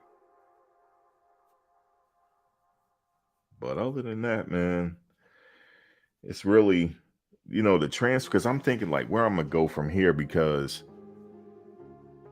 I think every day of the week next week, you're going to start to see people committing. I mean, you can just look at the list here of people. You remember I had talked about Shane Hooks? Well, Shane Hooks, I remember because I made a video. I said, y'all, is he in Colorado? I don't know. I don't never been in the airport. But no, y'all told me he was in Utah. I said, okay, he in Utah. So he out there visiting. But he's in Boulder this weekend because his name is on the list.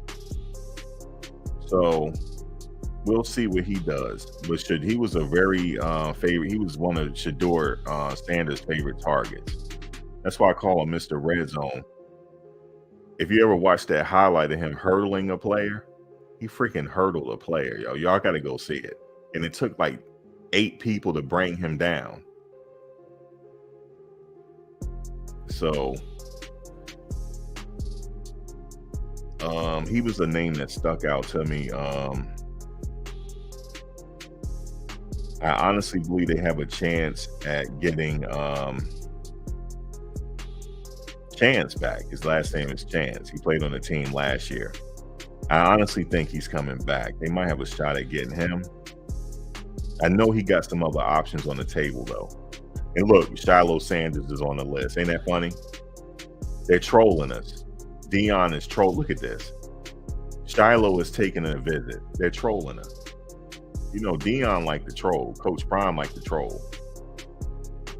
Sorry for calling him Dion. I'm used to calling him Dion back in the day, but Coach Prime, he's trolling. Got Shiloh visiting. What type of mess is this? Yeah, Chance Main. Thank you, Chance Main. So he was in Boulder today. So I think they might have a shot on getting him back. I would like to see him back there, man. He's a dog. And what did he say in his Twitter post? Because I follow him on Twitter. He said, I ain't the same person. I'm just letting y'all know that. And then he started telling us his attributes. I gained this much weight. Oh, hell yeah, he coming back. Coach Prime said he need dogs. He got one right there. I would love to see him on that edge, wrecking havoc like he Lawrence Taylor. We need somebody with that spirit on the edge. Somebody that's out there cussing, raising hell. I went to, man, listen, my godfather, rest in peace to him. He got us some Giants tickets back in the day. I'll never forget it. We had some good seats to where we were sitting in back of the Giants bench. The whole game he was cussing. The whole game. He was mad. And I remember I said to my godfather, why is he so mad? They're winning the game. He said, son, that's just how he is. He was cussing the whole game. Cussing. Mad. And then after the game, she was shaking hands.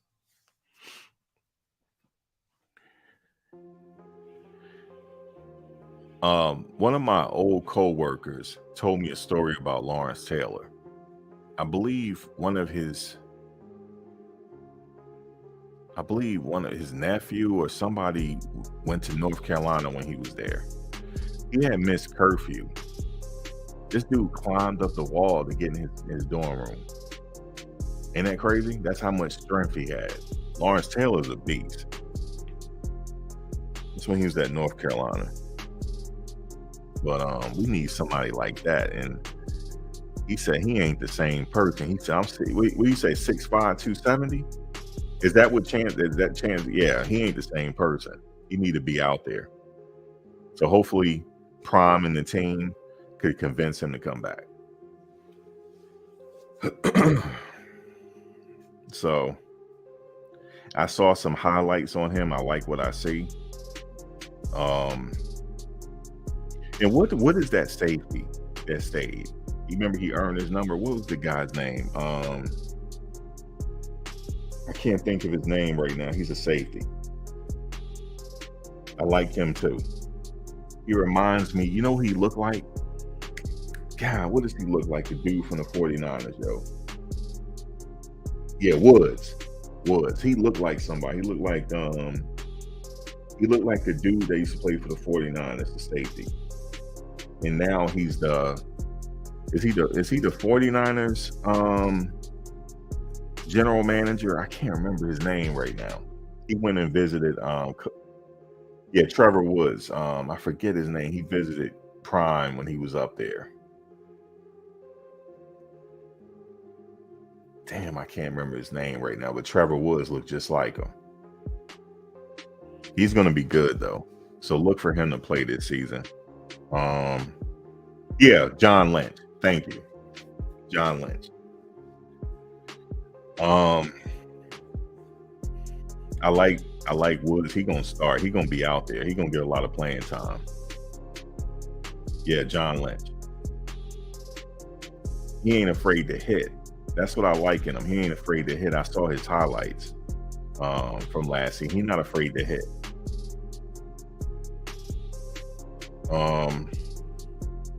That's pretty much it, man. They have others that stayed on the team because they're not telling you that the players that are on the team that was on the team last year. There's some players there. And he told them what was going to happen. He said, listen, I'm going to try to make you quit. He want to see who dog. If you got to have the dog in you, he wasn't going to let the dogs leave, man. That wasn't happening. Now, yes, there were some players that left. I don't think they expect to leave. There was a few. I was surprised when they left. And it wasn't a situation where he called them in the office and say, look, it's not working. That wasn't like that. They just left. And I think they would have been all right if they stayed. But anyway, some people, they want to go start over fresh. And that's pretty much it. There's nothing wrong with that.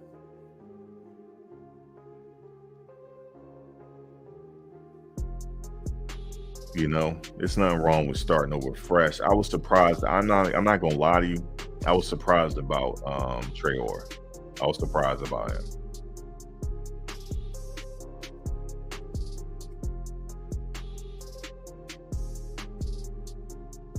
That one I was a little surprised about. Because it came down to blocking. I mean,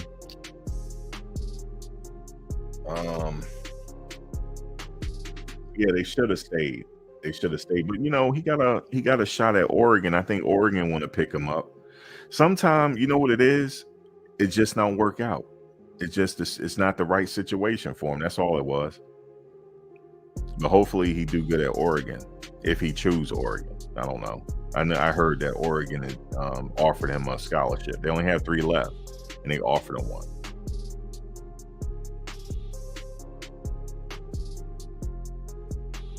So I don't know, man. Who else from that last year's team? I think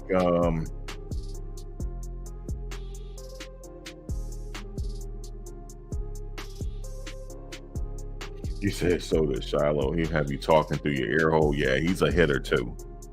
He don't mind hitting. Yeah, it's not the right fit. But he damn sure will be okay if he go to Oregon. Montana, it looked like he going to Auburn, man. Shoot, they throw some money your way, man. Yeah, I was surprised that Reed left. Thank you, Gerald, for mentioning Reed. I was surprised that he left. They weren't going to tell him to leave. I'm telling you that right now. They weren't going to tell him to leave. But sometimes it just comes down to he just maybe wasn't feeling the situation and he want to go somewhere and get a new start. And you know what the crazy thing is? One of my best friends, her daughter go to the high school he went to. She played basketball there in California.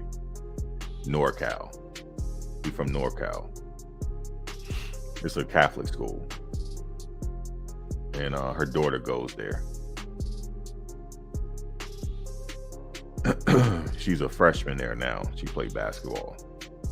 And that's the school Nico Reed came from. So that's why I was kind of rooting for him, just because of that connection. But he'll be okay. I can see him staying in the Pac-12 though. I just don't know where. But sky's the limit for him, depending on where he want to go. But he got talent though. He was believe it or not, fun fact, he was one of 3 people to pick the Heisman Trophy winner off. Just one of 3. He threw only 3 picks that year, and Nico Reed was one of them. You know, what's his name from USC? What is that? Y'all know what I'm talking about. They won the Heisman that time. He was only one of 3 people to pick him off. So he got that on his resume. Yeah, man, it just don't work out some places, man. It's okay. You said a new commit just happened? Who was it? You said get the soft guys off the team. Sometimes it's just the system don't work for you. Like, for example, Traore. If the story is true about the blocking, see, he can catch. He's more like a receiver, right? So he needs to be in an offensive scheme that uses that type of tight end. That's where he needs to be. So, Jalen Ellis. Yeah, he's on the list too. He might be in Boulder right now because I know he's on the list.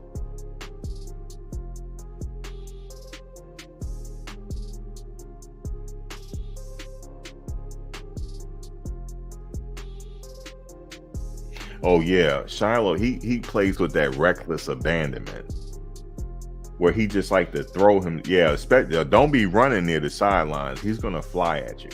Yeah, he's done it plenty of times. You surprised about Jeremy Mack Jr. leaving?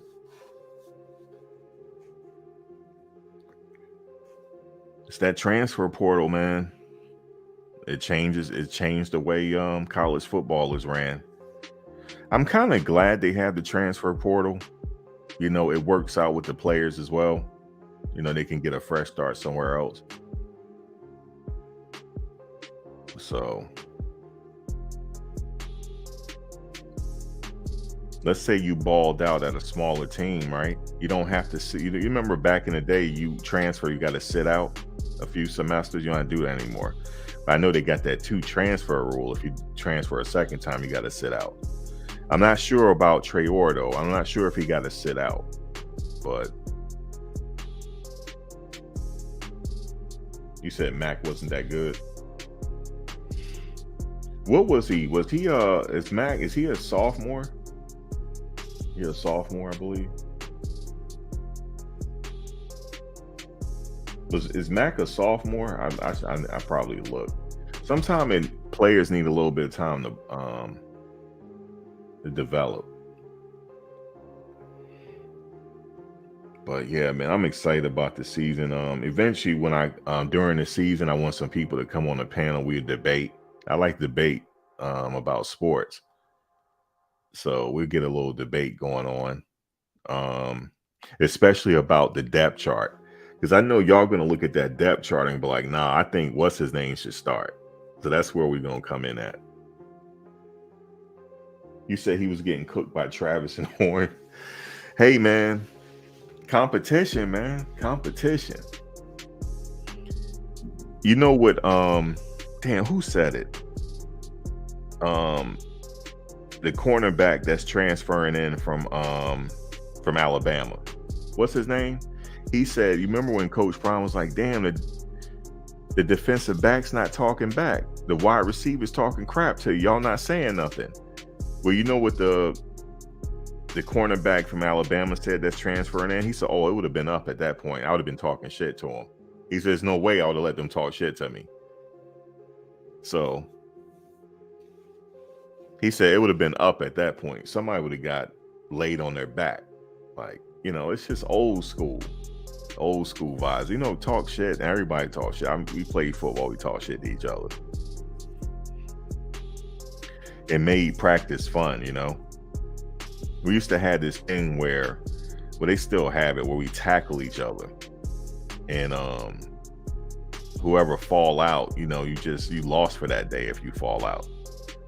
And then the coach is yelling at you. And I had this one coach, Mr. Slowey. Coach Slowey, man, he was a nice guy off the practice field, right? He was also the biology teacher, but he was a coach. Man, on that field, he made up cuss words. He turned regular words into cuss words, and he was like yelling so damn much. But we loved him though, you know? And then after the game, he said, son, you doing good? How's everything going with your family? You know, make sure you're all right. He said, make sure you get home. He said, it's not safe out here. But man, on that game, oh, you gonna get cussed out. I remember I didn't want to block. Look, I'm like Trey Orr, didn't want to block, right? And I said, Coach, I can't block. He said, well, I ain't gonna tell you what he said, but you know, all the cuss words. He said, well, you ain't playing. How about that? And then I'm just looking around and he's looking for an answer. I'm like, damn, do I answer him back? Because now it looks like I'm talking back to him. He said, I'm waiting for an answer. Do you want to play or not? And everybody quiet. I said, well, my family coming in, I gotta play. He said, you ain't got to do shit. That's what he said to me. My mother's sitting there listening. Yeah, Jaquez said it. He was like, I would have been talking crap to him. It would have been up. Jaquez got an interview out. If you go to, just type in Jaquez on interview. I forget the YouTuber. I follow him. It's not on top of my head right now. He interviewed Jaquez recently. And also check out the interview with Caleb Mathis. That was a pretty good interview. But I was like, yeah, well, my family coming in, they want to see me. He said, you ain't got to play nothing. And then, you know, he said, if you don't get out there and block and do what I tell you to do. But then I wind up liking it, you know, liking the position or whatever. So, but them old school coaches, man, just like that old school coach they got right now. What's his name? That be out there cussing the defensive lineman out. I like that type of coach. You know, it gets you motivated. I like that. But maybe some of the players, it didn't take well to them. I don't know.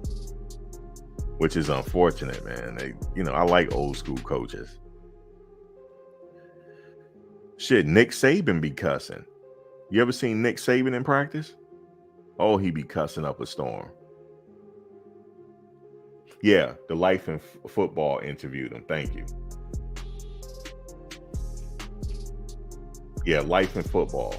That's yep. If you go to Life and Football channel, that's the interview. And he also interviewed a few others as well. But Jaquez, that was a really good interview. Very intelligent kid. Very intelligent. And he also graduated. He's getting ready to graduate Alabama. I didn't know that. Jaquez is coming in as a graduate student. He was like, oh yeah. He said, I'm getting my master's. I'm about to graduate. Yeah, Coach Sal. And Jaquez talked good about Coach Sal. I didn't know Coach Sal was at Alabama. I didn't know that. Because Jaquez said, yeah, I know Coach Sal and everything. And he said, I love how he be cussing. He said, I love it. He said, it's up. He said, when he cussing like that, it's up. Come on, man. Love it, man. I love it. But yeah, Jaquez is, I didn't realize he was that he'd been at Alabama that long, but he said the thing is the depth chart. I mean, he's not playing over Kool-Aid McKinstry. I mean, the damn depth chart is long as hell. It doesn't mean that he's not bad or whatever. But they just, I mean, what do they do? Flip a coin on who fucking plays? It's just crazy at Alabama. But I heard he's really good though. But yeah, he's getting ready to graduate, and he said once he graduate, then he's off to Boulder to enroll, and then he's gonna start training. But yeah, man, he coming as a graduate student with 2 years of eligibility left, and he said he coming to play because Coach Prime is there. He said he getting ready to get, what did he say? He getting ready to get game from a gold jacket. He said he got to go to the gold jacket now. But I love, man, if you go watch his interview, really intelligent guy. Dude, you said that the soft boys can't take cussing. Listen, my coach, look, he cussed me out at a game and my family watching. You missed a goddamn block. You almost got my quarterback killed. Get the hell off the field, mother, this and that. And it wasn't even my assignment. You know how, I don't know. It was like, I can't remember what it was. You know how it was like, no, I think it was, we got trucked. I think that's what happened. I got trucked. I ain't gonna lie to you. I got trucked. And I don't know. I think he said, you're going to get the damn quarterback killed. Cuss me out. And then, you finish the game and whatnot. I didn't think I was going to get back in. He cussed me out so damn bad. But I got back in. The rest was history. Then afterwards, like I said, really good guy. Really good guy. It's just everybody wanted to play for him, man. He played with so much, coach with so much passion or whatever. And, when he's up in your face yelling and cussing, you trying not to laugh. That's hilarious. He said, you better not motherfucking laugh. You better not motherfucking laugh. And then you just got to think of something horrible, man, so you won't laugh. Yo, those are the days, man.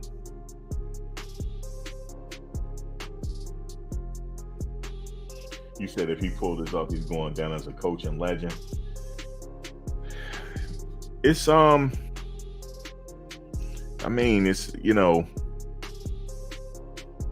I don't think it would be like, it's been done before. I mean, you had coaches turn around a season in 1 year. It's been done before. It's just that they weren't expecting him to turn a roster over like that. They weren't expecting it, even though he said it when he came in. So that's why he's getting a lot of attention and hype, because of the roster turnover. The average coach is not going to get all them players to play for him. He's not going to get a Jaquez talking about he need to go get some game from the gold jacket. And another thing is Prime relates to the players. They love him, so.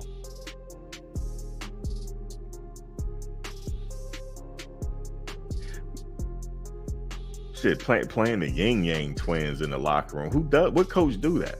There's no coach out there like that. Give me my theme music.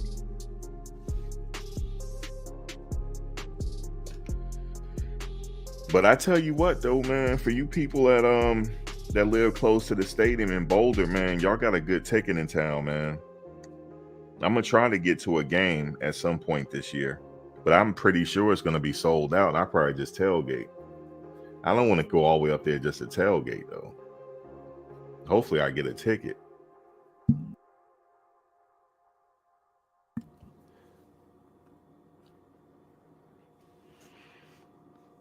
But I don't know. I think it's going to be sold out.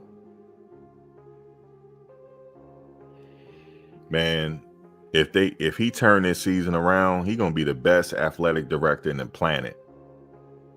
You kidding me?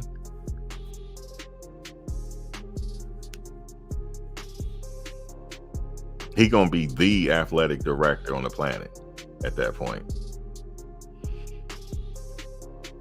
You know, he used to play football too. You ever see his pinky? That's how I know. I believe he was a defensive back his damn self. You ever see his hand? How his pinky is crooked?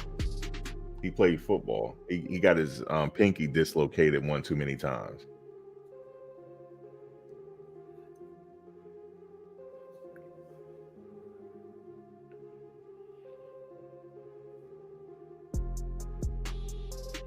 Yeah, the athletic director is the man, you know. He's not afraid on what's going on right now. He's just saying, let it happen, man. You know, I mean, you can only go up from a 1-11 season. You know what I mean? You can only go up from there.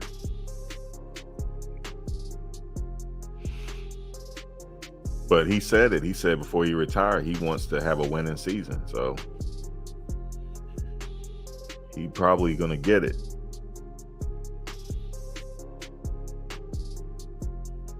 You said they see something unprecedented. Yeah, man. If they get all the wins, man, it's going to be a story to be told. But man, imagine the people up there with their season tickets already. Man, y'all got something. You remember, I was just watching, because I remember when that year when, rest in peace, when Rashaan Salam won the Heisman Trophy. You remember that play where they said he need 12 more yards to win the Heisman Trophy? Because anybody that go over 2,000 yards wins the Heisman. Not only did he get the 12 yards, he got a touchdown. Man, that's the kind of excitement y'all gonna have in that stadium. That's the excitement y'all gonna have. Rashaan Salam only needing 12 more yards to win the Heisman Trophy. That's what y'all gonna have. That kind of excitement. Oh, May 17th for general public. Thank you for telling me. I am going to mark that on my calendar, in which I only got a few more days. Hey, what's up, Ryan? I only got a few more days now. Okay, May 17th. My crazy ass, I might have to go to that USC game. If they beat UCLA and I'm there, I'm going on that field. I don't care what y'all say. I'm going on the field. You hear me? I'm going to be acting a whole fool at the game if they win. I'm going to be up on the field. I'm going to be on the field. I'm going to be rushing the field. Y'all be like, look at this fool on the field. I'm going to have my jersey on and everything. You know what I mean? I'm going to try to wait up to see if I can get them tickets.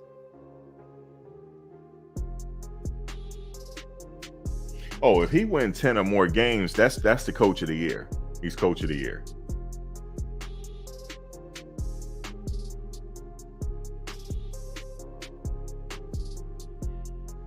Even I'm going to sit back and be like, damn. I'm telling you, I will. I'm like, damn. You know, you expect a winning season, but damn, 10 games?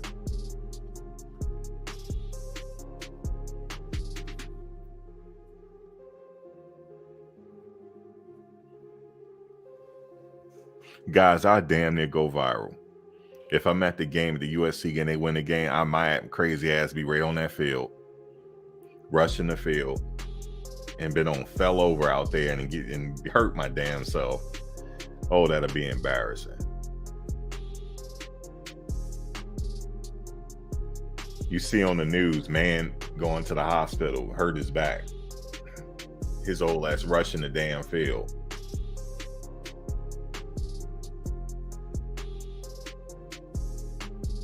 Yeah, which player was that? I heard about that. It was on NFL Films, the amputated his finger. I forget who it was. You know, that's a different type of, that's a beast.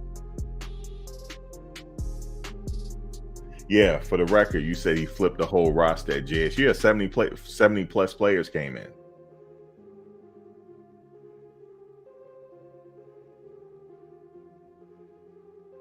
You said if they get the running back from Houston, they might book those 10 games. Yep, that's crazy, man. their running backs are going to be deep because that freshman is special. That freshman that they have, he's special. He's a special type of player.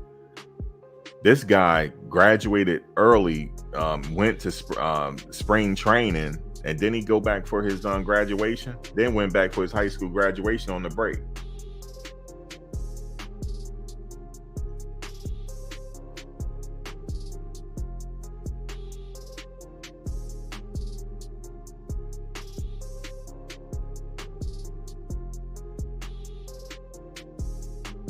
I mean, if you talking a 10 game, that's bowl. Now he's certified going to a bowl game. Yeah, Edwards, he's special. I see something in him. He's special. And he did good in spring training. And he's still supposed to be in high school, but he graduated early. He did go back to walk with his school, I believe, on the break. If they beat USC, I'm telling you, if I'm at that game, I'm going on that damn field. I'm just telling y'all right now. That crowd is going on the field. It's going to be crazy. But we'll see, though. It's still early. I mean, he's still getting his roster together. But with Feely, he go watch that interview with the kicker. He just did an interview recently. And what he said at the end, he said, listen, I can't say too much, but Prime already got his guys coming. He said it's already set. He said it. He said, y'all just don't know yet, but it's set. And it's some big names, he said. It's some names coming. So I don't know, but we'll see. He ran a 4.3 as a freshman. Yeah, he's flying. And he's only going to get stronger. I'm not too much worried about his size. Because I remember small running backs. I remember Dave Maggott.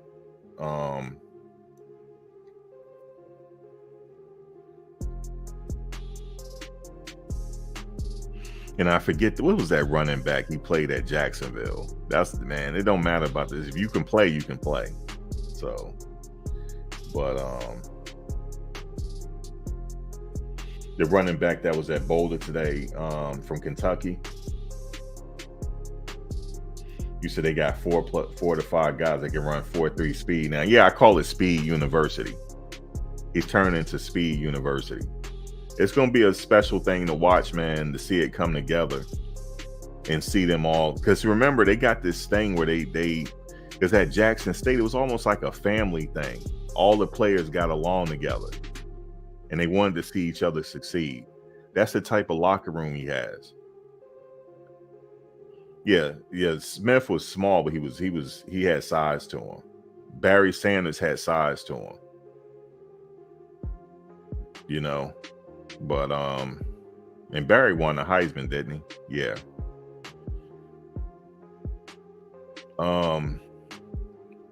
Yeah, it's gonna be something special to watch if they gel it together. And yeah. Of course, you know, there's a few players I like to see stay, but he got some people coming, man. It's exciting though, you know, like he brings that excitement. And he's not afraid to be on social media. I like that about Coach Prime. He got that youthfulness to him. You know what I mean? He's not like an old school cat that don't understand. He got that youthfulness to him. That's what I like too. But he don't play though. He wants you to play hard. He don't play.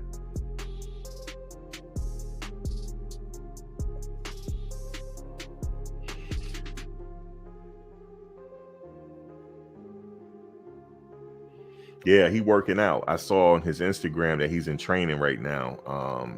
Edwards working on his game. You see how Prime liked the video, right? You saw that, right? He know that kid's special. He know it. Look for a few walk-ons that's on Colorado to make the team as well, because he likes something about walk-ons. He liked walk-ons. So you're going to have a few walk-ons on the squad too. That's going to ball out. So look for them. Yeah. Yeah, it's on Mad Dog's channel. You talking about when he was interviewing the kicker, and the kicker at the end, he said that he got him come. Yeah. Yep, he said it. Yeah, but he loved his walk-ons. So, and he got a walk-on camp coming up where he's going to be scouting some people. Walk-on, and he liked JUCOs too. He liked the JUCO transfers as well. So look for him to get a few of those on the squad, because he know that they're hungry. That's why. So he want them on the squad too. So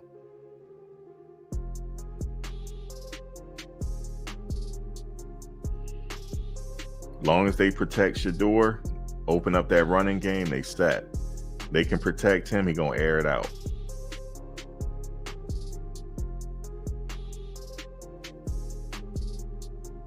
Yeah, he watches their social media. He want to know if they working too on that break. He watching them.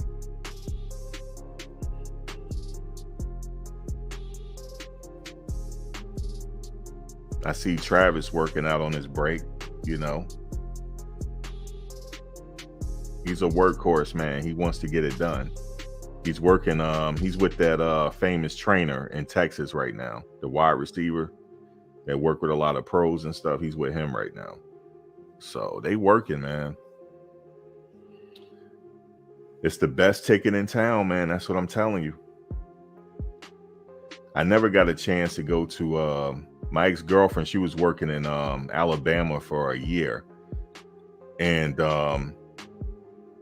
just the excitement around football out there is amazing. Amazing. We went to a restaurant, right? And the lady was like, "Where are you from?" I told her. She's like, "Roll Tide or War Eagle?" I said, "Excuse me?" And then my ex looked at me and she said, say Roll Tide, please. I said, "Roll Tide." She said, "Okay, we're gonna serve you." They serious as hell out there about that. They serious as hell out there about their football. You know, that's what I like about from what I see at Colorado. I mean, even though they had a losing season, they still had fans in that damn stadium, man. They like their football up there. So that's what I like. Yeah, Mad Dog interview Feely. Y'all get a chance, type in Mad Dog and Feely. And look at his interview and what he said at the end. Dude, Alabama don't play, man. When Cam Newton, because I'm just to give you the time frame when I was there, is when Cam Newton was at Auburn. And you know, when he won the Heisman Trophy there, right? Okay, so that's when she was there for that year. And we was in another section. It was the Auburn section. Man, you better say War Eagle. You better say War Eagle. They don't play out there with that War Eagle. But in certain areas in Alabama, it's Roll Tide.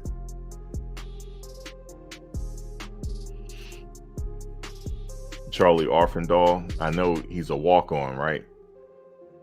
Did he get playing time in the he wasn't suited up, was he, for the spring game? Did he get hurt?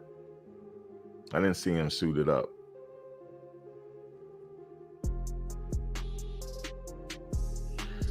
But Prime liked how he plays hard, though. He liked that. So if he's not hurt, he was hurt. Okay, well, he should be able to get suited up for this season then. He plays hard. You see what I'm saying? He rewards people for playing hard. If you play hard, you're going to suit up. So look for him to suit up. Yeah, I figured he was hurt. He wasn't suited up that game.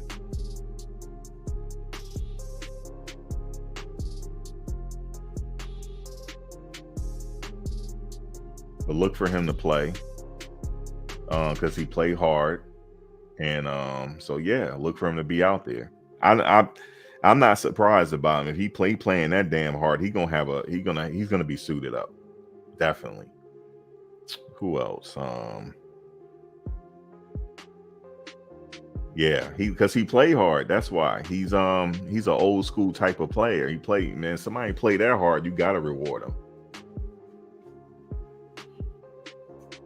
So yeah, man. He said he wants it, so he gonna get it.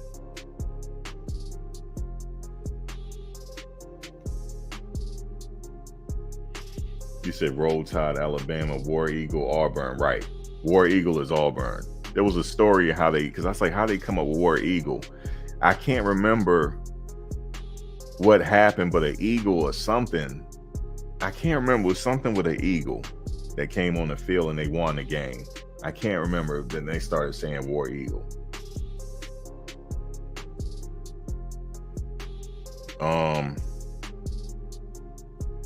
But yeah, just best believe if you're in a restaurant, it's a Roll Tide restaurant out there, and you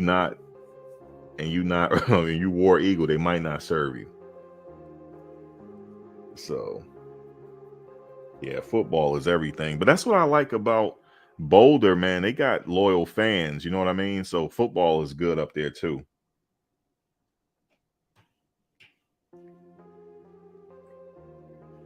And I know the players are excited, man. The players got to be excited.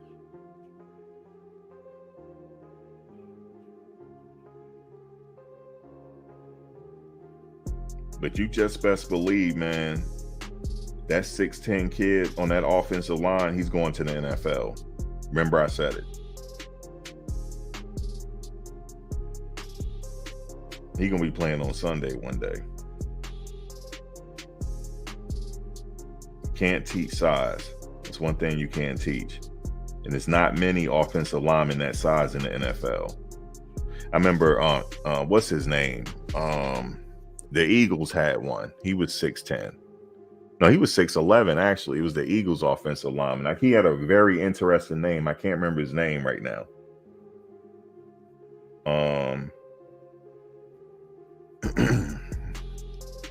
But he played for the Eagles a few years ago. Can't wait to see Jimmy Horn turn it up. Oh, he gonna turn it up. Did you see his highlights when he was at South Florida? He's a baller, man.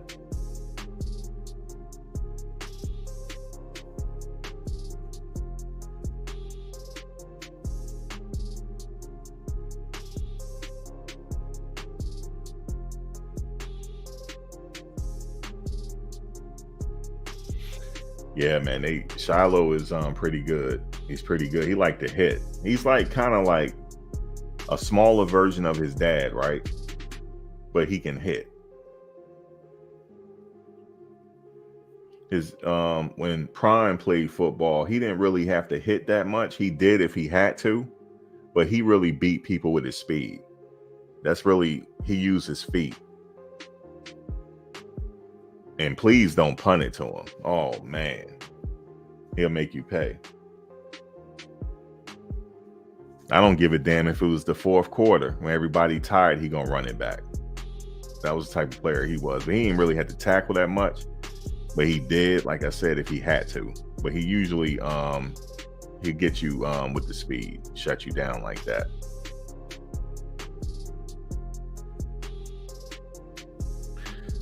His son, you know, he likes to hit, you know, so he had a huge upside to him. His numbers were going up, but what happened was he got injured at Jackson State. But he was on the upside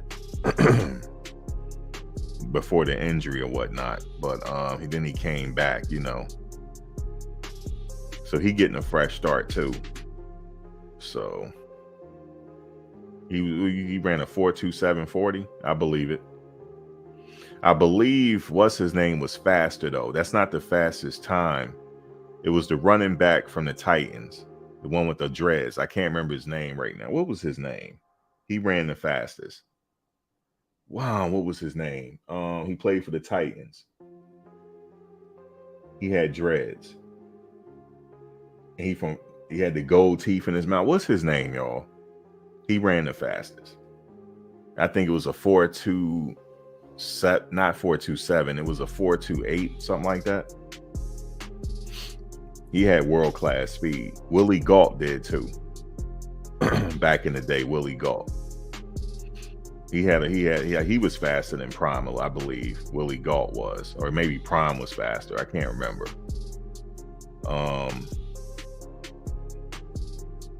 I can't remember that running back right now. He played for the Titans. And he won the rushing title that year. I can't remember.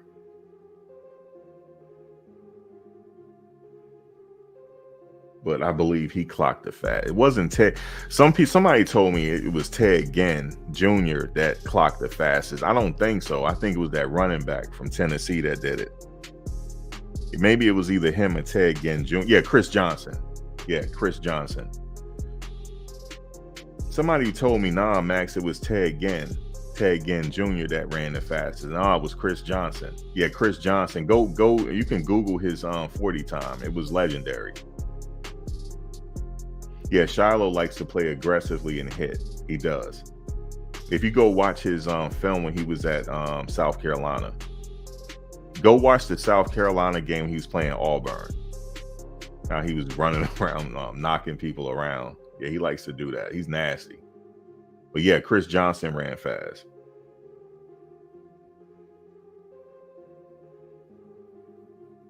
Ted Ginn was fast too. Ted Ginn, and also the dude out of Miami, University of Miami, used to run back the kickoffs. Devin Hester. He was fast too. He had world-class speed. There was, I'm going to see if I could find the video. He ran back up a punt from Miami from the 100. I think he caught it from the end zone. And I was counting the seconds. It was like damn near 12, 13 seconds he ran it back. It was something crazy. He was fast. Devin Hester was fast as hell. Devin Hester, Chris Johnson, Ted Ginn Jr., Prime Time. Who else was fast? Willie Gault, Randy Moss.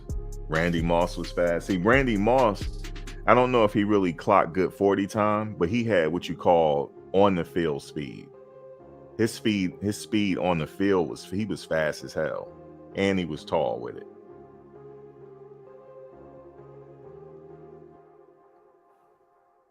But yeah, man, Devin Hester was he's fast as hell, man.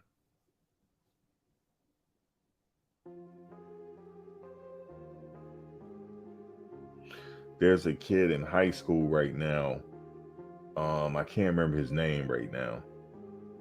He's clocking some good time on the track. I don't think he played football though. I think he's just a track guy. Yeah, he had game speed. Randy Moss. You said Randy ran a 4.2 at FSU camp. Really? You know he played ball with Jason Williams. You know that? He played basketball with Jason Williams. You know, he went on to the Kings. Jason, we used to call him White Chocolate.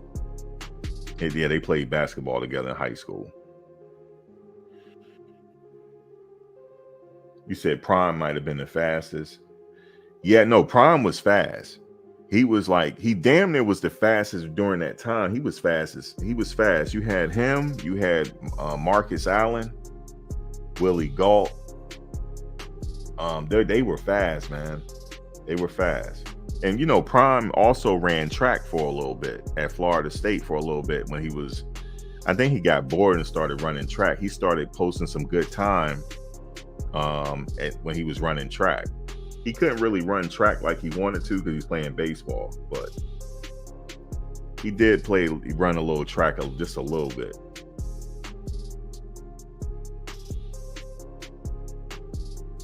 But yeah, man, he was, man, world-class speed, man. Boy, he made teams pay when they punted at him. And he used to like tell him to come on. He used to do the come on, like, come on, punt it at me and see what happened. It was this one Damn, was it Devin? No, it wasn't Devin Hester. I forget who it was. It was what's his name? He won the Heisman.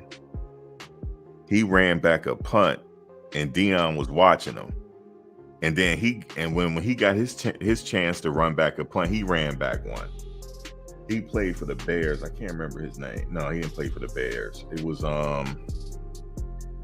what was the guy from Michigan? I believe it was the dude from Michigan that won the Heisman Trophy. It was damn it, he played at Michigan. It was whatever his name was. He ran back a punt. He was like talking shit. I believe it was him. And then Prime went back and ran one.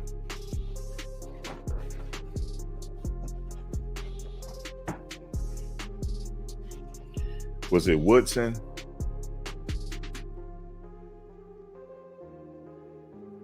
Was it Woodson? No, it wasn't Woodson. It was Desmond Howard. I believe it was Desmond Howard was the one he was talking shit to. It was Desmond Howard, I believe. If I can remember. Then Desmond Howard, did he go to Michigan? Or was it Woodson? It was Woodson. Was it Woodson that they were going back and forth? I can't remember right now.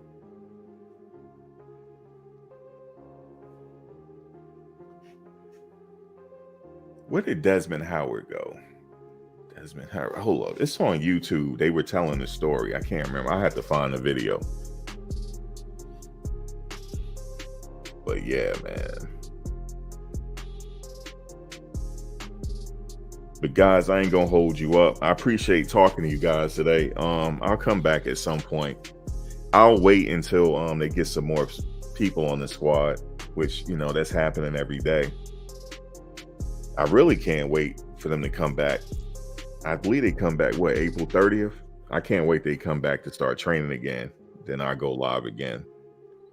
But the player's on break right now, so. You said Holiday from LSU?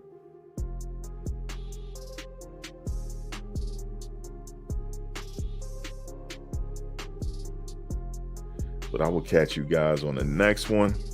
Thank you guys for coming in.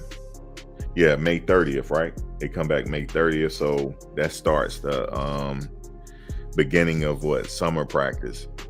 Excuse me, summer training. And what's after that? Then they gonna have another, then that break is what, the July 4th weekend. They got another break, and then they back for right before training camp. You said Desmond Howard did go to Michigan. He won a Heisman Trophy at Michigan, right? Yeah. I don't know why. Yeah, Desmond Howard. But yeah, I will catch you guys on the next one. Maybe live after May 30th, because I'm gonna wait. Because you'll start to see more players come in during that camp or whatever. It's gonna be exciting when they come back. Then you're gonna start to see a new face to that team. The new attitude and all that. So that's going to be exciting. I know the players are excited, so that'll be good. All right, y'all. I'll catch y'all on the next one. Y'all be safe out there.